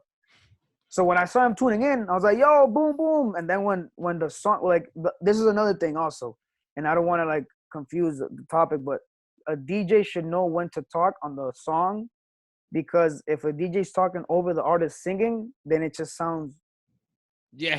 you know what I'm saying? Yeah. Like, there's always a part where like it's instrumental a little bit, like that's the perfect time to talk. So going back to my point, he was there. So when I saw him there, I waited for the song to get into the instrumental part. As yo guys, by the way, quick little shout out to Cinco de Mayo. They're having 15 tacos for $20. Get it right now because they close at 9. So I suggest you go right now. Boom, boom, boom, boom. That little comment, bro, believe it or not, can go a long, because we're like, yo, if he's saying it, that means that it must be good. Shoot, Yeah. let me check the Cinco de Mayo. 15 tacos, $20. God, yo, let me have 20. Let me have 30 tacos. You know what I'm saying? Yeah. So Yeah. you just never know. Maybe those $5 that Cinco de Mayo got for them might be like $500,000, right? So going back to how that comment for me is it can go like a long way. Is if Jason was to tune in to Club Kama, and I'd be like, yo, Jason, hit up Vic, be like, yo, Vic, join in so we could, like that little interaction right there is Yeah. what makes people like actually stay there, because they don't feel like they're just like another viewer. Yeah. You know what I'm saying? It's That's like they're part of the people That's there. why I try to make sure that I say hi to everybody that I see. Oh, Fulano de Tal joined. Yo, Fulano de Tal, what's up? Yo, man, yo, let's take a shot. Yo, can you smell it? Can you smell it? Now you smell Yeah, it. that should be having me dying, bro. Yo, security, yo, that should be having me crying, bro. But it's an interaction where people will be like, oh, let me just leave, because like some people, believe it or not, when they see like this DJ has like, unless he's playing like some fire banger, if someone sees like it's like maybe 500 viewers, and he's just in, then I cool, maybe 5-10 seconds, I cool, then I'm out. But if you interact with them, like, yo, long time no see, oh sure, I haven't even met you, oh damn, so then I never seen you, all right, cool, so let's what up? That interaction will keep them there, because like, yo, damn, let's see. And then since I start seeing some really dumb shit, but it's really fun shit. It's really funny sometimes. It's hilarious, bro. It's hilarious, bro. Like that whole like concept that we're actually at a club, when I started doing that, Yeah. like people started actually saying funny stuff too. Like I remember the one thing that had me dying was like, yo, someone parked their van is getting towed. So then I remember I was like, oh damn, boom, woo, stop the music, yo, please, license plate, da da da da, you're blocking someone, you're gonna get towed again, please stop ruining the fun for these people. Then I played the music, and then I was like, yo, hold on, yo, there's a fight, yo, security, yo, they're fighting right here, that one right there, yeah, that one right there. But stuff like that is what, like believe it or not, I might sound crazy because thinking about it, I'm by myself in the house. And it's quiet. But it keeps it entertaining. Talking to myself, making up these stupid, Scenarios in my head. But, that's literally what I see all the time at the club, though. Like, those stuff. Yo, there you must see some crazy shit in there. I know, because like everyone's drunk every time you're working, bro. So it must be like insane, bro. Yeah, one of the craziest things that I've seen is there was this guy that bought a drink for a girl. Okay. Right? And since I have the bird's eye view of everything, like for me, I'm just thinking like, yo, this guy just bought a girl a drink. Nothing out of the blue. Then I just see another girl, bro, coming from the other side of the club, right in front of the DJ booth. Boom. Grabs that drink and says, this is mine, to the girl that he just bought the drink for. What the fuck? So then, bro, you know how bad I wanted to stop DJing just to see what the hell was gonna happen. Because I was like, yo, she literally just walked and snatched the drink. So I'm thinking like, oh, she's gonna like throw it. She about to bang. I thought they probably about to bang. So then come to find out, those three were all friends, right? Okay. But I didn't know that. Hold on. I didn't know that. So what I did as a good gentleman was I told my cousin, I was like, yo, Jeff, go check out that situation. If she literally just took the drink out of the girl's hand, then try to calm it down and just be like, yo, get a comp ticket and buy that girl a drink. Just so we could not have fights. Yeah. Keep it chill. When I found out that they were all friends, bro, I was like, yo, I just got finessed for a free drink. Yo, shit. That's true, bro. Damn, you like, got played, bro. And you know why that happened? Because I didn't mind my own business. So more of the story is mind your own business. Mind your own Yo, business, ladies and gentlemen. That's That por tanga, bro. Yeah, puro tanga por metido. por andar metido. Bro, like I was like, yo, Jeff, yo, go check because yo, you know what? Here, take this. Yo, make sure. Be like, yo, you good? So now it makes sense because I'm thinking like, yo, thinking about it. If a random guy just be like, yo, here, just have this drink. If this guy was like, this girl's man, he would have been like, yo, what the fuck? Don't be giving my girl a drink in front of me. Now it makes sense as to why she grabbed the drink. Now, why did this girl walk all across the club for that drink? I don't know. Maybe the only thing I can justify is like they were trying to order a drink in two separate bars to see who got the drink first. And since they got the drink first, she came over and was like, yo, that's my drink, and grabbed it. She was counting her steps, bro. I don't know, bro, but I just like that was the craziest thing that I have seen because it happened to me. You got played, bro. I got played. You did get played, bro. Minding my own business. So that was the funny yo, story. one thing that you had me, I think it was a tweet, bro. You had me rolling, bro. You were like, yo, I miss the clubs so that I could see you with a different man every night or some shit like that. Yo, I shit had me fucking rolling. First and foremost, I like disclaimer. Whatever I tweet is complete bull. Don't take me serious on no social media platform. But that specific tweet has some truth to it. Because remember, I have the bird's eye view, okay? Yeah. I've gotten messages from girls saying, hey, listen, you didn't see me tonight, blah, blah. I was like, yo, bro, I'm not a snitch. I'm not going to be like, yo, bro, I just saw this girl with this girl after she was just with you yesterday. I don't do that. And I've had guys like be like, yo, I got a picture taken, delete that. I was like, yo, bro, I'm not the photographer. I'm sorry. I can't do it. So there's a lot of stuff that's happened. Now, it happens, and I see it all the time. But I really mind my own business. Now, when I tweeted that, I didn't. If the shoe fits, wear it. If you do that. But I really genuinely see that. Like, more often than not, I see that. So don't take it offensive because, nobody knows that you do it. But if you do it and it fits, then, mijita, wear it proudly because if Nah, that's a solid joke, bro. That's a good setup to a joke, rolling, bro. That shit had me fucking rolling. Because when you think of that joke, bro, the first thing you think is, oh, he's a DJ, and then you're like, oh shit, that's crazy, bro. The thing is, people would have taken it as a joke, but I'm the DJ. Look like, yo, I remember there was one time, and I don't know if like I said, I didn't get too involved in the whole thing, but I saw someone that was the week before with this person at the club. Then the week after, this person we said, like, hey, listen, you're gonna be at the club spinning. I was like, yeah. I was like, cool, I'm gonna come through with a friend. I was like, all right, cool. So I'm thinking this friend is the same person.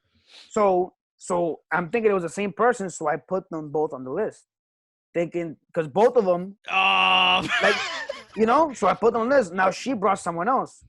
Oh cool. Shit! Right? It gets better. Then, 10, 30 minutes later, I'm not DJing. I should have, if I would have been DJing, it would have saved my life, bro. The other guy from last week was like, yo, bro, put me on the list. I'm coming through. So I'm like, yo, bro. Oh, no. I was like, yo, what do I do? First of all, so I'm thinking, yeah, you know what? By all means, this has nothing to do with me. So that was what I came into conclusion. Yo, yo, Whatever bro, happens, happens, bro. Yeah, I'm already on the list, bro. Don't worry. I already got you on the list. I was like, yo, you're on the list +1. All right. Like, all right, cool, thank you. So I was just hoping that he brought a +1 also, so they could be like, you, and they'd be like, Oh shit! Oh shit! Oh shit! Like this, you know that Spider-Man gift, bro. like I'm like, so I was like, hey, by all means. But I guess like, after that they told me like they had finished talking and stuff like that. So I was like, all right, cool. That's why I should never get involved. But it was like a good scenario to think about in my head, because I always think about this scenario like, yo, bro, it'd be mad hilarious if he walks in with another one. Yo. Yeah. But that wasn't the scenario that happened. Yeah. Damn. Yo, so something that I have in my head is like, so how's the networking like community of DJing, bro? Is it like a competition, bro, where it's like, oh, yo, I gotta be better than this DJ because he's at this club this night, and I have to make it my Saturday, or is it like a brotherhood kind of thing where it's like, yo, you like, because I know you have like DJ friends, like, you know what I mean, but like those are your boys, bro. But I was wondering like if it's just like in general, it's just like a cool friendly vibe, or is it just like a The one of thing those is, things? there's always gonna be, no matter what market, there's always gonna be like hate. There's always gonna be people that think that they're better Competition than always you brings and hate. stuff like that. Yeah. Now, do I feel like there's competition with me? Like, I don't think that there's with me, because I'm not competing with nobody. You know what I'm saying? Like, everybody, like the way that I see the DJ game is everybody brings something to the table that someone else can't do. Like, if you Okay. suck, then you can bring that you suck to the table and nobody else can suck. But if you suck, that's what you bring to the table. You can progress that suckiness and become decent and stuff. And like, for example, like there's a bunch of DJs that, they think that because they have bookings Monday to Monday, that makes them The best. the Elite? best. You know what I'm saying? Which Yeah. by all means, like, yeah, it'd be pretty awesome to work Monday to Monday. Would I want to do that? Maybe I want to have Monday and Tuesday off and work Wednesday to Sunday, but that's just me. But there's other DJs that, that they get booked, not they don't get booked like Monday to Monday, but they get booked at the best clubs. So I think that Okay. that's what makes them superior than others. Mm.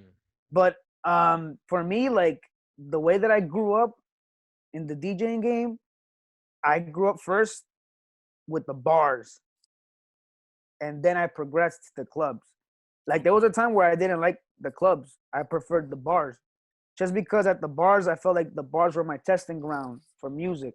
I could play a song, and if I saw people like actually vibing to it, then I know like, all right, cool, I could play a song more often. If I play a song and someone's like, yo, what the fuck is this? Play, all right, cool, no problem. Change it. But I grew up in Colombian bars, so that's why my knowledge in Colombian music is like this, right? So after I progressed in Colombian bars, I started DJing at Dominican bars, Puerto Rican bars. That's when I started getting into, and I don't just get into the song, I get into the culture of them, because sometimes if I start talking to in their accents, or if they start talking their slang, Yeah.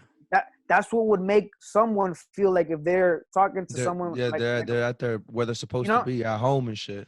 so I'll be like, acho, papi, pero no, en verdad me la fuimos al garete. So if you talk like that, you know what I'm saying? And then if you switch it like from that and you go to the Colombians and you start speaking Colombian, they'll be like, yo, what the hell? Are you Colombian? No, I'm not. Where you from? Mexico? No, I'm Puerto Rican? No. What the hell are you? Dura, I'm Honduran. Catracho. You know what I'm saying? So that's what I can bring to the table. And my table is only me. You know what I'm saying? Yeah. Now there's other DJs that I have massive respect for. That's why I can never be considered the best, because a lot of DJs in Boston, like there's DJs that I can't even touch because they have just so much history in the game that I'm just getting started in it basically. I've only been in the club scene in Boston since like what's 2020? Like I want to say 2017, 2016, 2017. That's when I first started like the club scene in Boston. Now, when I started the club scene in Boston, I was known as the DJ that played like, let's not book him again type of DJ. So that's just because I wanted to see the people dance. Like people were so used to like the whole, like they wanted to bring like an uptown vibe to a club where like it didn't make sense. Like if people are dancing, then how is that a bad thing? Yeah. Oh, because that's not the type of music that we play over here, blah, blah. I was like, yo, bro, like, let me work. You know what I'm saying? Like, let me DJ and then you just be the promoter. Like, oh, we can't listen to, Mark Anthony over here. What you mean? Like, they were just dancing Mark Anthony. What are you talking about? They're probably feeling the music and everything too. So then, Mark Anthony's the GOAT, bro. so that's what I like to do. I like to be really different because I like to know Okay. that every genre I have is, you know, already in order. So if I go anywhere, I could be like, okay, I'm at a Dominican bar, I'm at a Dominican club, boom, my Dominican crates. I'm at a Colombian bar, boom. I'm at a club where there's both, boom. I could do both. You know what I'm saying? Yeah. So Yeah. one time, I remember, what was it? It was a college party. I think it was UMass Amherst. Anyways, point is, I took the drive all the way to UMass Amherst, and it was like a Latin thing, Latin festival, whatever. So they were expecting like 600 people. So when I was all like, damn, like, shoot, now what is it? It's like, oh, it's like, you know, it's Latin, but there's gonna be a lot of Cape Verdeans, a lot of Jamaicans, Haitians. So like a Caribbean vibe? So so that's what I'm thinking, Caribbean vibe.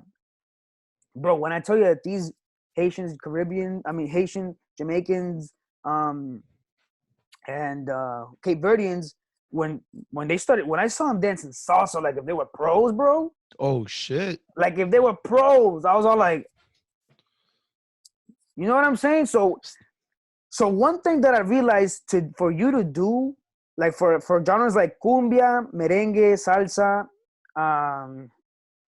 maybe it's not bachata. Bachata's pretty out there, but like punta, cumbia, merengue, salsa, for those genres to like still be alive, my job as a DJ is to play them school dances. That's where you got to play them, so Okay. kids can get familiar with them. You know what I'm saying? Maybe throw it in for like 10, 20 seconds. Boom. 20, 30 seconds right there. Boom. And maybe you can even mix it in with like, because for example, there was this song by, I think it's like Lil TJ or something like that. Yeah. It's called Uno, I think, something like that. I don't know Oh, if you guys ever heard it. Uno with the MBJ. MBJ, that one. MBJ, yeah, something like Yeah. that. It starts off at the beginning. It starts off like if it's a cumbia. Yeah. So I was like, yo, bro, man, little kids love that. So I remember that when I DJ'd, it was an Excel Academy dance. When I put that song on, I put it from the beginning. Okay. And everybody went crazy, but I didn't play this. I just played that little loop. Like, so Yeah. everybody It's like already, Morocco. It sounds like like a Guido, everybody bro. It sounds knew like that a I was Guido. already gonna play that song. Like everybody went crazy. So when I played, then I played a Selena song Okay. with still the beat in the background. Then I played the Selena song. So you saw kids, you know, dancing and stuff.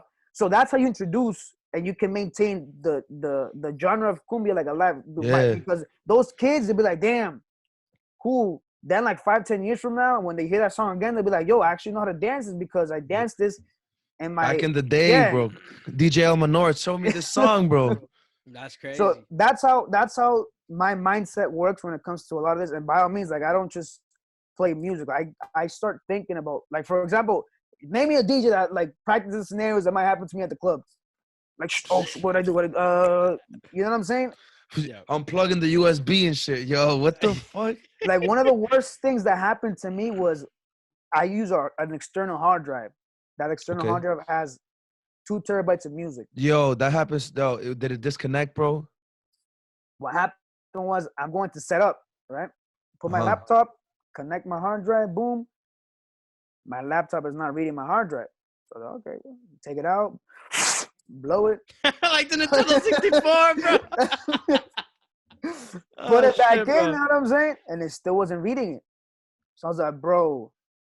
So then when I connected, you can hear there's a little fan like, Yeah, inside the hard drive.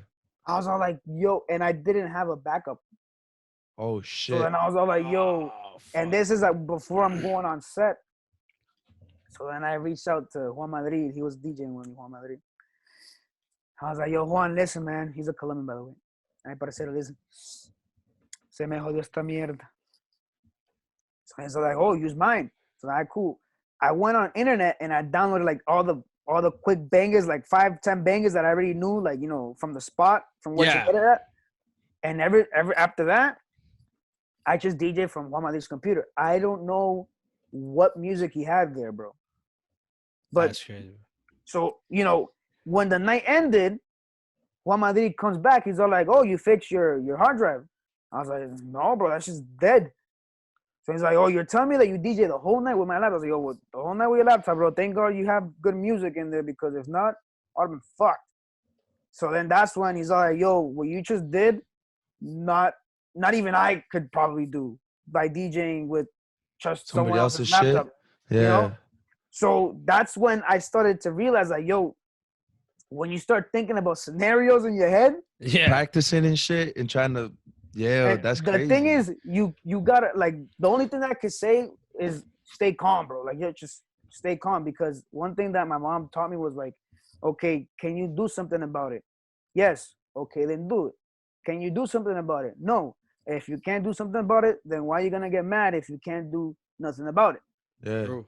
It's a waste of So energy. yeah, so then okay, went to the bar, grabbed a drink, came back, started DJing. Boom. Thank God that I had a backup laptop in my house that I hadn't turned on in like 3 years, but that had majority all my music, right? But I Yeah. still had to fill up the gap of the 3 years that I didn't download music into that laptop. So I went in there, I downloaded the whole. It was like a terabyte and a half of music. Put that in a terabyte. I went to buy four hard drives, backed up all of them. Boom, boom, boom, boom. Then I went into my Dropbox. I still had like the last 6 months of music in my Dropbox. Boom, Okay. everything there, everything there, everything there. So now I carry in my laptop bag 3 hard drives just in case one gets messed up and just in case the other one gets messed up. If And the then, third one gets yo, messed up, then yo, it wasn't that's a meant to bad be. day. It It's a wasn't. bad Yeah, day. Yeah. I wouldn't take pay. I'd be like, you know what? It wasn't meant to be. Keep on paying the other DJ. Because I'm telling you, man, like it's like you name it, it's happened to me. I've tripped on stage. I've music has stopped. Hard drive has exploded. Everything. I've gotten late because I got a flat tire. You name it, it's happened to me. Easy, Now, bro. the last time that I actually turned up was for an Alpha concert, and I thought that nothing can go wrong, right? Yeah. This is when I should have just stayed with my mentality of you got to protect an image of you can never get fucked up in public. Yo, man. The thing was that in an Alpha, they treated me like if I was a huge DJ, bro. Like I had people setting up for me, boom. I had CO2, everything. So when Yeah. I'm DJing, it was like 1,700 people. The people in the VIPs, they're like, yo, here, take it. I take the first one. It's Patron. Take the second one. That's Waddle. Take the third one. That's Hennessy. By the Oh, time that El Alpha came, by the Oh. time El Alpha came, I'm still good. Boom, I do the whole wrap around. I have a good time. Boom. The thing is, I didn't know that I had to go back to DJ after he was done. Oh, shit. And you're wavy, bro, at this point? Listen, like I'm thinking, like usually he'll finish like at 1:30, 1:30, and then if he finishes at 1:30, then they just turn on the lights and everybody gets home. This guy finished at 12:35. So That's an hour and a half. You got a DJ, bro. so no, that's just like an hour because they turn on the lights at 1:30. Oh, I. So I was like, yo, so everybody's setting it up and everybody's looking for me. I'm like, yo, no. I grabbed a bottle of water, went back in, boom. Yo, By shit. that time, I'm thinking like, all right, cool, it's fine. It's 12:35. People are gonna leave. A lot of us just left. People usually leave. Boom. I don't know why people stayed. So I was like, damn, now, what the hell do I even play? Like I can't even think straight. Boom. Yo, shit. So then I was like, you know what? It's already 12:35. People look like they're drunk. Let me play some bangers real quick. Boom. So I started with Cristian Nodal. Then after that one, I put like Manam to get the people going. Boom, boom, boom. Then the Oye Mi Amor. Boom. Everybody was jumping, jumping, jumping. Then I remember played Te Boté after that one. People kept on the energy. Boom. So then, by the energy that they were giving me, I think that like sobered me up. And I think that was the worst thing that could have happened because now I'm like, all right, cool. Need another shot. Oh, Boom. fuck Oh, you. shit. So long story short, it ended. I went back because on my Serato, you could check your history of what you played, what song you played after another one. Okay. So when I went back and I looked, I was like, yo, as a matter of fact, did pretty good for myself. But I guess when he left, it was just like, oh, here I was like, yo, I don't remember asking my cousin to take me home. But I was like, yo, if I asked you, that means that I'm thankful enough that that happened. He's like, yo, bro, I was gonna take you home regardless because you told me to take you home prior to the concert. I was like, oh, damn. So if that's the case, then no wonder I freaking got twisted because I already knew that I was gonna go home with you. So there was really, that was a good time because there was a lot of DJs, and that's what I don't understand. Like there's some DJs that I feel like that would be like, yo, he doesn't deserve to have this opportunity. And if you're one of those DJs, then you're retarded. Because imagine like, yo, nah, El Menor, he doesn't deserve this opportunity. What the hell? Like, since when have I sat here and hated on someone because someone, let's say the day tomorrow, someone opens up a Pitbull show at the TD Garden. Yeah. Why am I gonna be like, yo, I'm better than this guy? Why the hell is he there? Yeah, That is just, like haters. it's hate, that's bro. like It's jealousy, hate. bro. worst. It's That's like jealousy. the worst mindset. It's envy, Maybe bro. because there's a Honduran DJing a Dominican show. What the hell? Work harder. And then that's why sometimes it kind of like I, by all means, I hate to play like my card, the 23 years of age doing what I'm doing card. But sometimes you got to remind some people like, yo, listen, simmer down a little bit. You know what I'm saying? Yeah. Because thank God that because of what I've been able to do and progress, I've been able to make a living off of this. But this didn't come because I was scratching my balls yesterday and today. I'm headlining these shows. Like, yo, I've ate a lot of crap. I had to deal with a bunch of doors shutting, and those same people that shut the doors on me, now they want to reopen them back up. Now the difference is, as a business guy, you never want to leave money on the table. So it's not like you're being fake. You don't want to just burn like, bridges, bro. yeah, it's like, yo, you close the door on me, all right, cool. You open back up, pay me now more, and then we'll be keep then we it can moving. talk. Yeah. So Yeah. how's that work, bro? Is it like through contracts or is it like you're an employee to No. like Ritmo, right? You do it every Friday. Is that like you're an employee to the club, or is it just like Nah. a kind of thing where it's So- you get paid by the night? The thing is, it doesn't matter how many people walk into the club. My pay is stay the same. Oh, okay. So what happens is, for example, there was one time a person that said, hey, come DJ at this bar, I'll give you $100. So I left them open. I didn't even reply to him because I felt disrespected. Now, usually I'm really, really, really like lenient towards stuff, Yeah. but that the reason why I felt offended there was because he said, oh, come like work at my bar, I'll give you $100. What if I would have gone to that bar in order to play the food? Maybe, I don't know, freaking Sachi Papa Calamari, I don't know, something like that. Yeah. And the bill comes $25. I'll give you $5. Like, you're putting already the price on my work, as opposed to, hey, listen, come work at my bar. How much will you charge me? I get you. Now it's different. You know what I'm saying? Oh, $200. Damn, I can only give you $100. All right. Nah, but it's like, yo, I'll give you $100. Come work. What the hell? Putting the price on your talent. Yeah, I feel you. I feel yeah. He's like judging your talents pretty much. It's basically just putting a price on the work. Like, you don't do that. You never go to a restaurant and be like, yo, it's $20. Here's $5. You're like, yo, it's $5, but it's 20. Yeah, but I feel like you deserve $5. Yo, that's like going to a restaurant and be like, yo, give me 2 baleadas, I'll give you $5. Like that. Like, like, setting yo, the price yourself. that's not how it works. You know what I'm saying? Like, the way that it works is, yo, listen, my budget is not up there. How much will you charge me? Yo, $200. I was thinking between 100. I can meet you like 150. That's when you can That's when you negotiate in business, yeah. Because by all means, like, there's been bars that like they've paid me like $100, $150 on a Monday. Because what the hell is a Monday, bro? What am I supposed to do? Yeah. Stay home and miss out? Yeah. Then some DJs feel like they're like, oh, it's only $100, $150.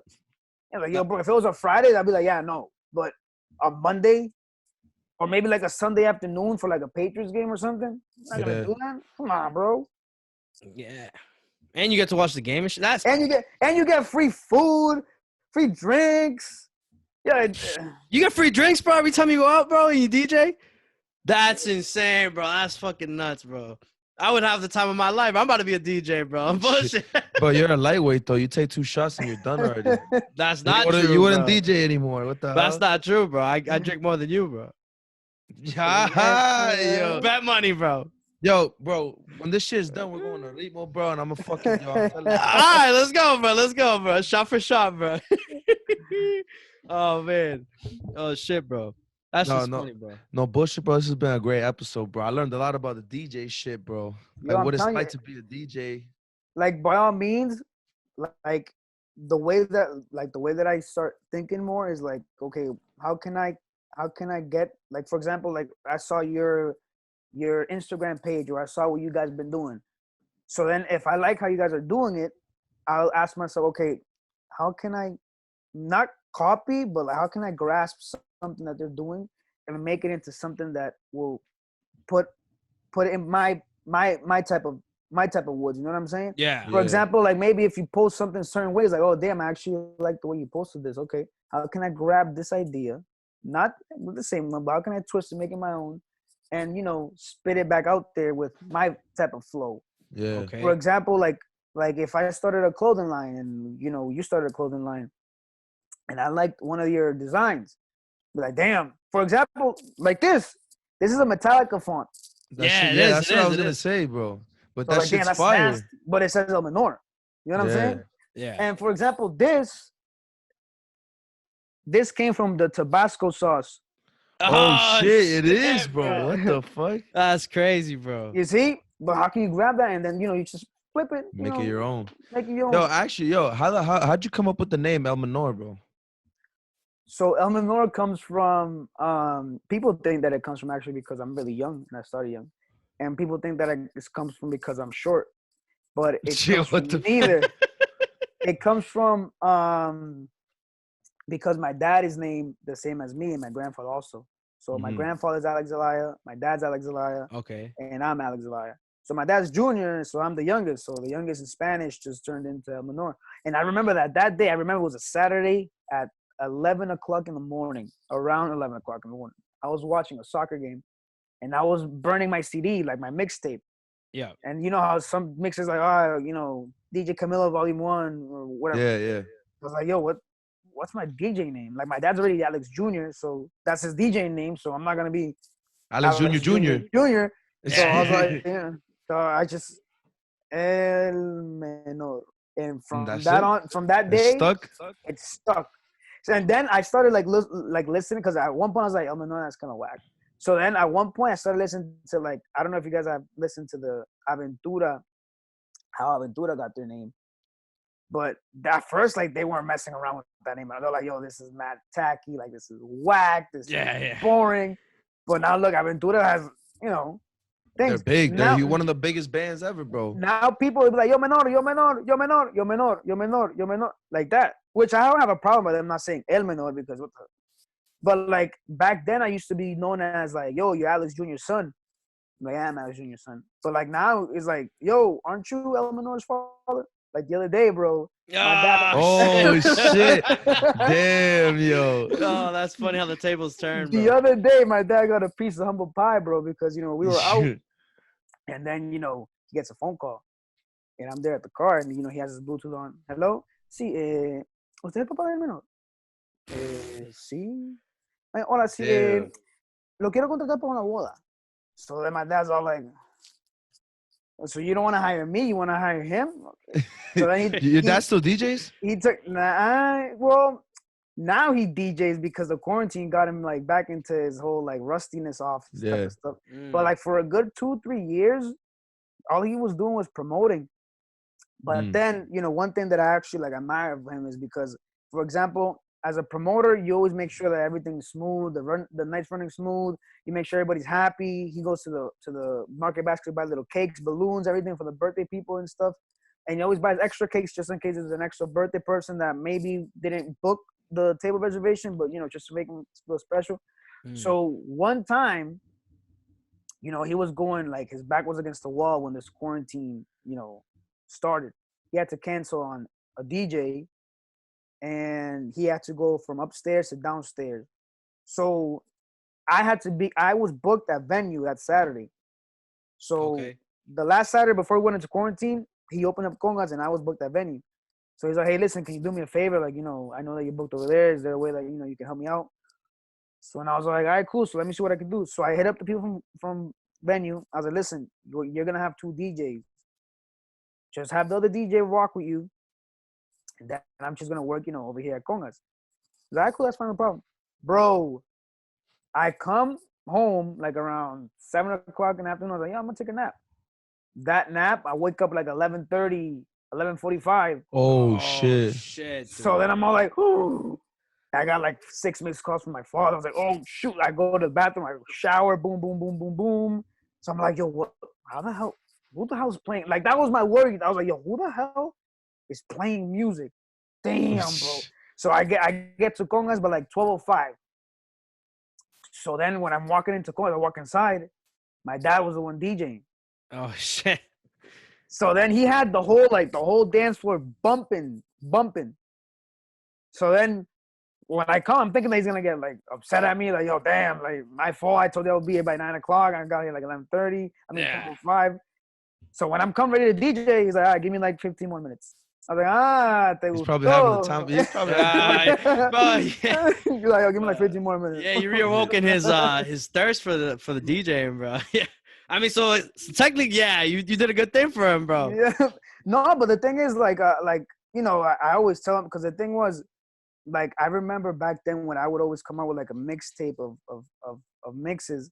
When he would pick me up, the first thing that I would do was I would pop the CD and I would let him hear it. I would not say that it was mine. I would just let him hear it because he's more like genuine when he doesn't know who the hell's spinning. Okay, so you wanted Like, to get that real so I'm feedback. like, yo, so boom. So he's like, boom. Damn. He raised the volume. When he starts raising the volume a little bit, that's when all right, cool. But I knew that there was a part where I messed up. So when that part was coming, like I tried to just come up with like a random conversation to lower down the music. Oh shit. I was like, yo, pa, yo, I was like, yo, you hungry? So then he heard the mess up. He's like, yo, hold on. Damn, this guy fucked up. Yo, damn. So that, I mean, but the thing was that I already knew that I had fucked up. So that's fine. Like, that's fine. Now, if it was different where, like, I didn't know where I had messed up and he's like, yo, actually, like, should have been like this or like that, then that's when, you know, I'll be like, oh, shoot. But if I already know I messed up, then that's fine. Then it didn't really hurt me that much. Okay. Yeah, that must be cool as shit, bro. You could, like, you're doing this thing you love, bro, and you also could, like, talk to your dad about it, bro. Like, if I ever try to talk to my dad about banking, bro, he'll be like, all right, bro. You know what I mean? Like, what the fuck are you saying, bro? I try to talk to my dad about engineering and shit, bro. He'd be like, I don't understand what you're saying, bro. That's all of us, brother. That's not just your dad, bro. That's all of us, bro. What the fuck? Yeah, but the thing is that I'll give it to him. Like, he gave me the idea of starting to throw well, the thing is that we as New Englanders have been spoiled to see the Patriots in so many Super Bowls. Yeah. Of course. Because we have someone to actually root for the Super Bowl. So my dad started the Super Bowl party at a bar. And I remember the first time I attended it. And this guy, bro, he downloaded like the Patriots horn, third down horn. I was like, it's third down. He downloaded the We Will Rock You. Like, you know, he like got the people like jumping, bro. Jumping. He's like, yo, that's another Patriots. First down, boom, boom, boom. Like high five, first down, high five. Oh, you want to shout out? Okay, you shout it. Like he had like the best Super Bowl party. Then I started working every Sunday at El Cielo. And then I was like, yo, now I'm basically going to be competing with my dad to have the Super Bowl party because the Patriots made it against the Super Bowl, which was the last Super Bowl that we won actually was against the Rams. So, bro, I told, you know, Camilo's the owner of El Cielo. I was like, yo, listen, the Super Bowl starts at 7 o'clock. You usually want me here by 9. I'm going to recommend you to pay me more and let me come here at 7. He's like, nah, you know, we should be fine. But okay, no problem. Bro, at 7:30, this guy's messaging me. Hey, listen, hey, you know, there's a lot of people here, you know, you come, you know, save the day type of stuff. I was like, yo, I hate to tell you, I told you so. I told you so. I'm outside because I was already gonna go in to watch the game there. So I'm Okay. outside, so I'm already walking in. So then I start the whole thing, the whole shebang. I start the doom doom. Everybody's Ah, going, shit, boom, dude. everybody's going. Then I have like the touchdown song, prepared, everything ready. I have the Ozzy Osbourne all aboard, crazy Damn it. plane, Yeah. everything. Yo, people, bro, believe it or not, because they had such a good time just watching the Super Bowl there. They stayed to 1 o'clock till they closed. The problem there was that the capacity there is so small Yeah, it's that small. like people couldn't like walk, and then like like it got to a point where like some people got like, yo, you gotta wait a little bit because there's too many people in here. Cause like I just had the craziest party ever, bro. I had the craziest party ever, and after that party, he was already saying like, yo, next year we'll do the same thing, blah blah. But when the Patriots didn't make it, I was like, yo, like my heart is just not there. It's not gonna be the same, bro. Yeah, it's not gonna be Yeah, the same. bro. And nobody's gonna come and be the same. It's not Yeah. gonna be the same energy inside either, bro. I think my heart is just not there. Like it's just laid off. I just come to my regular time. Happens, man.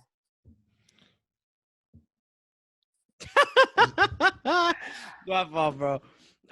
Yeah, I just think I honestly, bro, the journey that you have, bro, from just being a little kid, bro, mixing with you said with the CDs, right? With the burning CDs, bro, and just not seeing where you are now, like, bro, I can envision, bro, you could, bro, star in TD Garden, bro. You know what I Yeah, mean? man. No opener, bro. Like, yo, just fucking, bro. I can see it, bro. Like, you're gonna go heights, bro. Like, I'm telling you, bro. Because, Thank you. like, Yo, yo, what, the drive yo, you have and everything when you is just start DJing insane. in Las Vegas, bro, at the big ass clubs, bro, yo, I'm about to be out.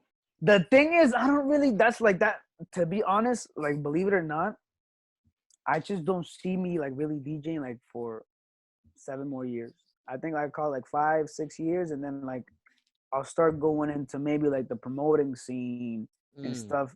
I'm not gonna quit DJing; it's always gonna be there. But I'm probably gonna like step back a little bit because like that'll be like 30 years. I'll be like 30, in like 5, 7 years. So like now, just to get like that exposure, like that's basically what I do. Everywhere I go, I always introduce myself so people can be like, "Yo, this is this. This is, oh, I seen him. Oh, by the way, he's a DJ. Oh, he's a DJ. Oh, boom, boom, boom, boom." Like I never mention where I'm from at first. Because Mhm. believe it or not, if you mention that, then some people are like, nah. Because some people prefer like at Dominican bars, they prefer just a Dominican DJ. But I like me personally, like Dominican DJs, I just feel like they talk a lot on the microphone for no reason. And you just don't enjoy the music. You just basically listen to the DJ. And Yeah. this is literally not to like bash on my Dominican friends, because I tell my Dominican friends all the time, the DJs, like, yo, just chill out a little bit, man. But yeah, so then sometimes when I get booked and stuff, they don't find out where I'm from till like 2, 3 months after I'm already working there for them. Boom, boom, Yeah. boom. Like, yo, you're in Durham? Well, you're in Durham? How do you know this music? Like, yo, this is why I didn't tell you, freaking guy. But like, yeah, so I see myself as like maybe like running like a club, maybe like running congas after my dad, and then for me to get to like the TD Garden, I said I was gonna sell it out. I never said I was gonna sell it as a DJ, but I'm gonna sell it out.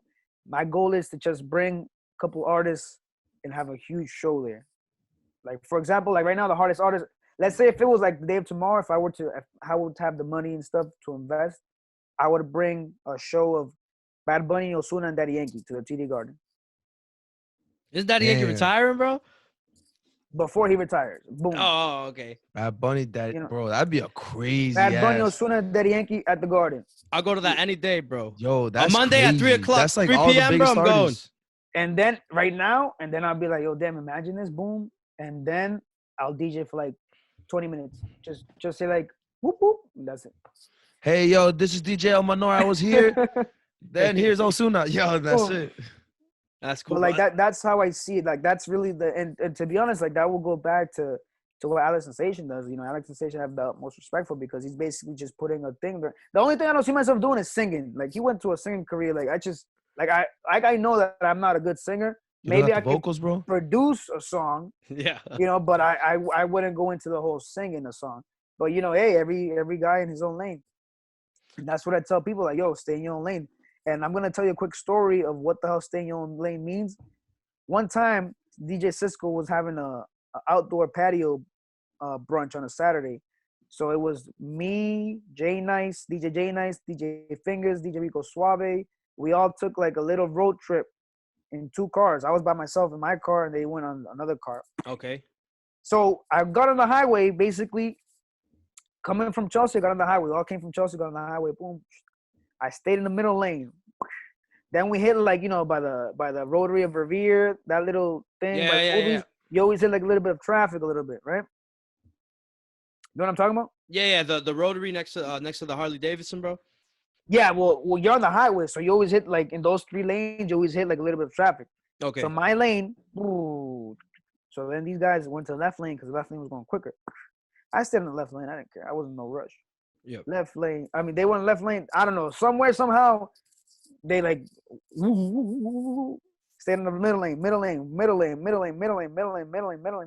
all the way to Lawrence, middle lane. Okay. Middle lane. I got there before they did. They're like, yo, how the hell you get here? I was like, I stayed in my lane. And that, my friend, is a lesson as to why you should always stay in your lane. Because sometimes you see the right lane going fast, so you go to the right lane. But then the right lane slows down. And then the middle lane speeds up. Then you want to go back to middle lane, but then the middle lane slows down. And the right lane picks up. But if you just stayed in your lane at all. Stay in your lane, yo. Stay in your lane. That was solid, bro. That was a smooth story. Yeah, I know. I was like, bro. Where's this going? I was legit like, yo, where's this traffic going, bro? That's a solid stay in your lane, bro. That was solid, bro. Bullshit, bro. That shit. I'm about to use that shit. I'm about to not say it. I'm about to be like, yo, bro. In your lane. I'm gonna be like, yo, the car that I don't drive, bro. I was in the middle lane, bro. Oh man, oh shit, bro, that was good, bro. Cause I love quotes, bro. That was a solid one, bro. I'm telling you, I'm gonna write that shit down, bro. Yo, shit. Yeah, make it your own. Make a story like, yo, bro. The other day I was driving with my friend, and we were like, the story ends right there, bro. The story ends right there. Everyone's gonna be like, "Embotero, bro." They're gonna be like, driving. You driving. Oh shit, dude. You could say something like the bike lane or some shit like that. Stay in. The bike lane, bro. I don't even have a bike, bro. Anyways, oh man, but yo, honestly, bro, I think this is a great time to end this conversation, bro. This was an amazing conversation, bro. Shout out to my guy, DJ El Menor, bro. Bro, for real, bro. This shit had me laughing, bro. I learned so much about the DJ game, bro. Like, it's awesome, bro. And to know you personally, bullshit. bro, like, I knew not. Like, I asked you right before we even started this. I was like, yo, what are you listening to in your headphones when you have them shits on? I didn't know nothing, bro. Nothing. I learned a lot, bro. Yo, great talk. The business, the way that you think, bro. Bro, outside the box, bro. No joke. Like, a little quick story, bro. Like, when we were first starting back in May, bro, last year, I remember, like, I was like, yo, so the way you promote, bro, you promote like a couple days before, bro, and you like build it up to the day, bro, right? So I studied your page, bro. I was like, yo, bro, this dude. I was like, yo, Alex, bro, he be getting people to go to the clubs, bro, and watch, have a great time at the club, bro. And I was like, yo, how do I get people to watch a podcast, bro? So I started studying it, and I was like, yo, Jason, bro, I'm telling you, we got to build it up, bro. And we started posting every day, and we were like, yo, this is coming. And this anticipation, it got us, like, I'm not going to say we're, like, huge, but it got us, like, a big following in the beginning, bro. And, like, we got, like, a good, like, sense of views, bro. And we've been, like, you know what I mean? Like, getting bigger and bigger, but, like, bro, it started because I was looking at your page, bro. No joke, and I was studying the way you post and stuff. Why don't you guys go on Instagram Live and do like a live Q&A? Oh, bro, you want to know yo, Jason? Want me to tell you the background story about that? What? All right, you want me to say it? The Tuesday talks? Yeah, so we have that in mind. We want to do Tuesday talks, bro. It's just like when we go live and we do Q&As and stuff. It's just talk about anything that we want to talk about. It's just when it came up, there was an episode that we did together, and this Jason's energy just was off. So I just wanted to bro. This is an idea that came way. This is an idea that came way before. And I wanted to do it. I wanted to do it, but then I don't know. That day, that the energy this man was giving me, bro, it was just not like. But you always have to have the positive and negative. You know, like the. Yeah. This is our ideas, bro. Like this is how we would post it. That's me as Thor and Vic as the Hulk. Tuesday That's talks. it. Bro. Yeah, Tuesday that's definitely talks, something bro. coming, bro. For sure, bro. Yeah, but like it was like, yo, and then you have people Q&A, like, boom, is it okay to be friends with your ex? Oh, yo, like Is it I okay to be friends like with your like ex? like I don't like know. hold up, like Yeah, bro. I say yeah. I started doing that like on my lives, but that's just not me. Like I can't be like I could talk a lot of bull crap with like my stories because I have like a crap load of stories to tell. Yeah. But like when it comes to like me, like talking to the people, like it's different. So I started to doing that with like like for example, Hober. I started doing that with Hober, my cousin Devin one time, and then people actually liked it. People enjoyed it. The only thing is that just wasn't my plan to like continue doing. Like yeah, like one time, two times. The fact that people liked it was like crazy. But like I wasn't gonna try to have like me DJ on Fridays and then after I DJ, do that after I would talk because it's just Yeah, sometimes you just want like to chill, bro, it's and be just not yeah away it's from the just like cameras, bro. it's just like not my priority to go into like one of those things. Can I do it? Yeah. Of course I can do it, but Yeah. it's just not one of my things. That's something we definitely want to do, bro. I don't know, bro. I think too much, bro. I wanted Jason and I to feel comfortable enough to where we're just talking on the show like normal, and we could just hop on a live and just talk normal too. Like I didn't want us to be nervous or nothing, bro. You get me? I don't know. Maybe I'm just overthinking, bro. Maybe we You're just fucking come overthinking out, it, bro. bro. You're I just didn't overthinking come it. out, bro. Yeah, bro. You're Next overthinking week, ladies and Bro. gentlemen. Nah, I don't know. You guys Hey, are yo, but you guys learn that, but listen, like real talk, like we guys have been doing, like I've been paying really close attention to everything. When I saw you, Vic, post that thing like, hey, listen, we're gonna stop, we get into a fight, it's gonna jeopardize our friendship. I was like, yo, this smells like bullshit. yo, Yeah. that shit. It wasn't bullshit though. It wasn't It bullshit. wasn't we so do. like. I was all like, yo, yo, I mean, I was like, yo, this is the way to go. Like, I like it. Like, yo, damn. But I was like, yo, it's bullshit. There's no way Yo. that's gonna happen. We did. All right. Me and this dude argue all the time, bro. Because Literally, bro, we we're argue so- like once a day. we're so like we love this shit so much that like you know what I mean. We're just always coming at each other, and especially because like I always take my job as an excuse, like oh yo, like I got a Yo, headache, I'm job. tired, bro. I worked yo. I worked a 12-hour shift, bro. Like yo, let's have a meeting tomorrow or something. You know what I mean? So like he'll be like, yo, this is your fucking dream, bro. So we're always fighting, bro. So I was like, oh, it's around April, bro. This is gonna be solid, bro. I'm gonna fucking crack this joke, bro. I'm gonna be like, I was trying to be mad serious, bro. For anyone who knows me, I was trying to hold in my laughter that whole time, bro. And I was just like, yo, man, ladies and gentlemen, like, Yeah, bro. it's not the- yo, you can see his lip quivering though. He's like, yo, we're I was quitting, like- bro. I was like, yo, this smells like bullshit, bro. Yeah. It's cause like we were gone for so long for so many different reasons, bro. No excuse, bro. But like, and I was like, how the fuck do we get attention, bro? For where like people are like, oh shit, like that's crazy. You know what I mean? And I thought like, oh, they broke up. Damn, they're boys, bro. They're supposed to. Yo, be I best feel friends. like that's how you should have done it, bro. Like you shouldn't have just been like, yo, it's gonna get. It's like, yo, he really insulted me one time doing the show, and I was like, you know what, we're done. Then I would have been like, oh shit. Yeah. So then, like if you think about it, like if it would have been like crazy, if it would have been like, and he wants to do a show trying to basically like say why he said what he said to me, but I don't want to hear it. Like, do you guys want to hear it? Boom. And then that right there would have been crazy. Like, yo, it's just fucking joking, niggas. Boom. Got him. Got him. Yeah.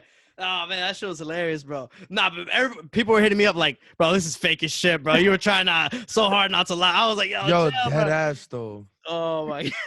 He should have made it. Jason say. Jason would have been Nah, like, I suck worse. Nah, this bro. man's even worse, I bro. I can't lie for shit, bro. Bro, this I man would can't have lie been. for shit. I don't like. I would have been like, That's what would have been, bro. hey I'll everybody, see you in yeah. chemistry. Yo. Dude said Oh chemistry, bro. God. Oh shit! Yeah, nah, I'm telling you, bro. Like, we had a whole bunch of shit planned, bro. Like for that specifically, it was just fun and games, bro. I was just trying to do April Fool's joke. Oh, that Yeah, shit was but hilarious. we still learning, bro. Trying to learn, grow, find That's out what good. we can do That's good. to Yeah, man. build ourselves up. But like, yeah, like we slack like here and there, but I think like we just have like a love for this shit. And like I just, through conversations with Jason, like recently, bro, I gotta stop taking my job as an excuse, bro. You know what I mean? Like I know, like I'm doing long hour days, but I gotta do it because this is essentially what I want to do. And my job is my job. It's just what you have to do right now. That's to what survive. I have to do right now. It's just my reality check. That's all it is. It's not like what I envision doing for the rest of my life kind of thing. So ready? Before we wrap it up, the only thing that like type of advice that I'd give to you guys is obviously one, get a sponsor. If you guys have not gotten a sponsor, get sponsored. It doesn't matter if it's like, like local DJs, me, La Estacion, the booth, Montes Jewelry. I heard that Dennis is coming out with like La Gente. You could have him sponsor. There's tons of get stuff. of It doesn't have to be like $100. It could be like, $10 every week if you want me to sponsor you. I don't know on thing. And then from that way you can start. That's how you start. Like a little brand. Have a little thing over here. Okay. From that you go from here. From there you go to there. And the next thing you know, people are gonna be like, yo, this stream is actually pretty dope. I want to be a part of it. Instead of you having to be like, yo, who we got next? Now people want to be joining you. And the next thing you know, like, yo, boom, yo, boom, yo, boom. So the only thing is, put a lot of content out there. Don't be afraid to freaking record like 5 episodes in a week. So that way you can be set for like the next 5 weeks, just in case you go to like. That's what we've been trying to do. We've been trying to build up like we've done two like a week for what, 2 weeks? No. 1 week. One week. We did 2 last week. That's it. But we're trying to learn, see what we could do to grow. I'm telling you, bro, the only thing and the last thing that I would say is don't be afraid to think that the market that you're exploring or you're at is like too Central American or too tacky or too thing or too that. Because at the end of the day, if these big podcasters that get paid bucks, they don't care if it's 700 Central Americans watching or looking at their thing, paying them $20 each time, something like that. Because at the end of the day, money is not Salvadoran, money is not Chinese, money is not black, money is it's not universal, bro. It's so universal. It just has a Benjamin Franklin face on it and it's blue. That's it. Okay. So that's the only advice that I'll give to you. The sky's the limit for you guys. I like what you guys are doing. And then if I can help out in any way, shape, or form, by all means, count on me. Yo, when this quarantine shit is over, we want to do a live show, bro. But we want to have artists come and do their shit, bro. DJ on the fucking podcast, bro. Yeah, bro. Definitely, do bro. A mix right live, bro. For sure. You're more than welcome to come back anytime you want, bro. Like, for real. Like, honestly, bro. Like, this shit was mad fun, bro. We could talk all fucking day, bro. No joke, bro. I thought 2 hours went by. Yeah, bro. I thought we were just going to talk for like an hour, bro, whatever, because we were talking about that earlier. But, yo, no joke, bro. Anytime you want to come on, bro. Like, yo, thank you, bro. Thank you for all the support again, bro. Like, I know you're a busy dude, bro. I know you're a real busy guy, but it's about to clock in right now. Yeah, take the time to talk to us, bro. It means a lot to me, bro. Thank you again, man. It means a lot to both of us. Yeah, it means a lot to both of us, bro. And but we're about to go into the messy moment. Messy moment. Messy moment. Messy moment.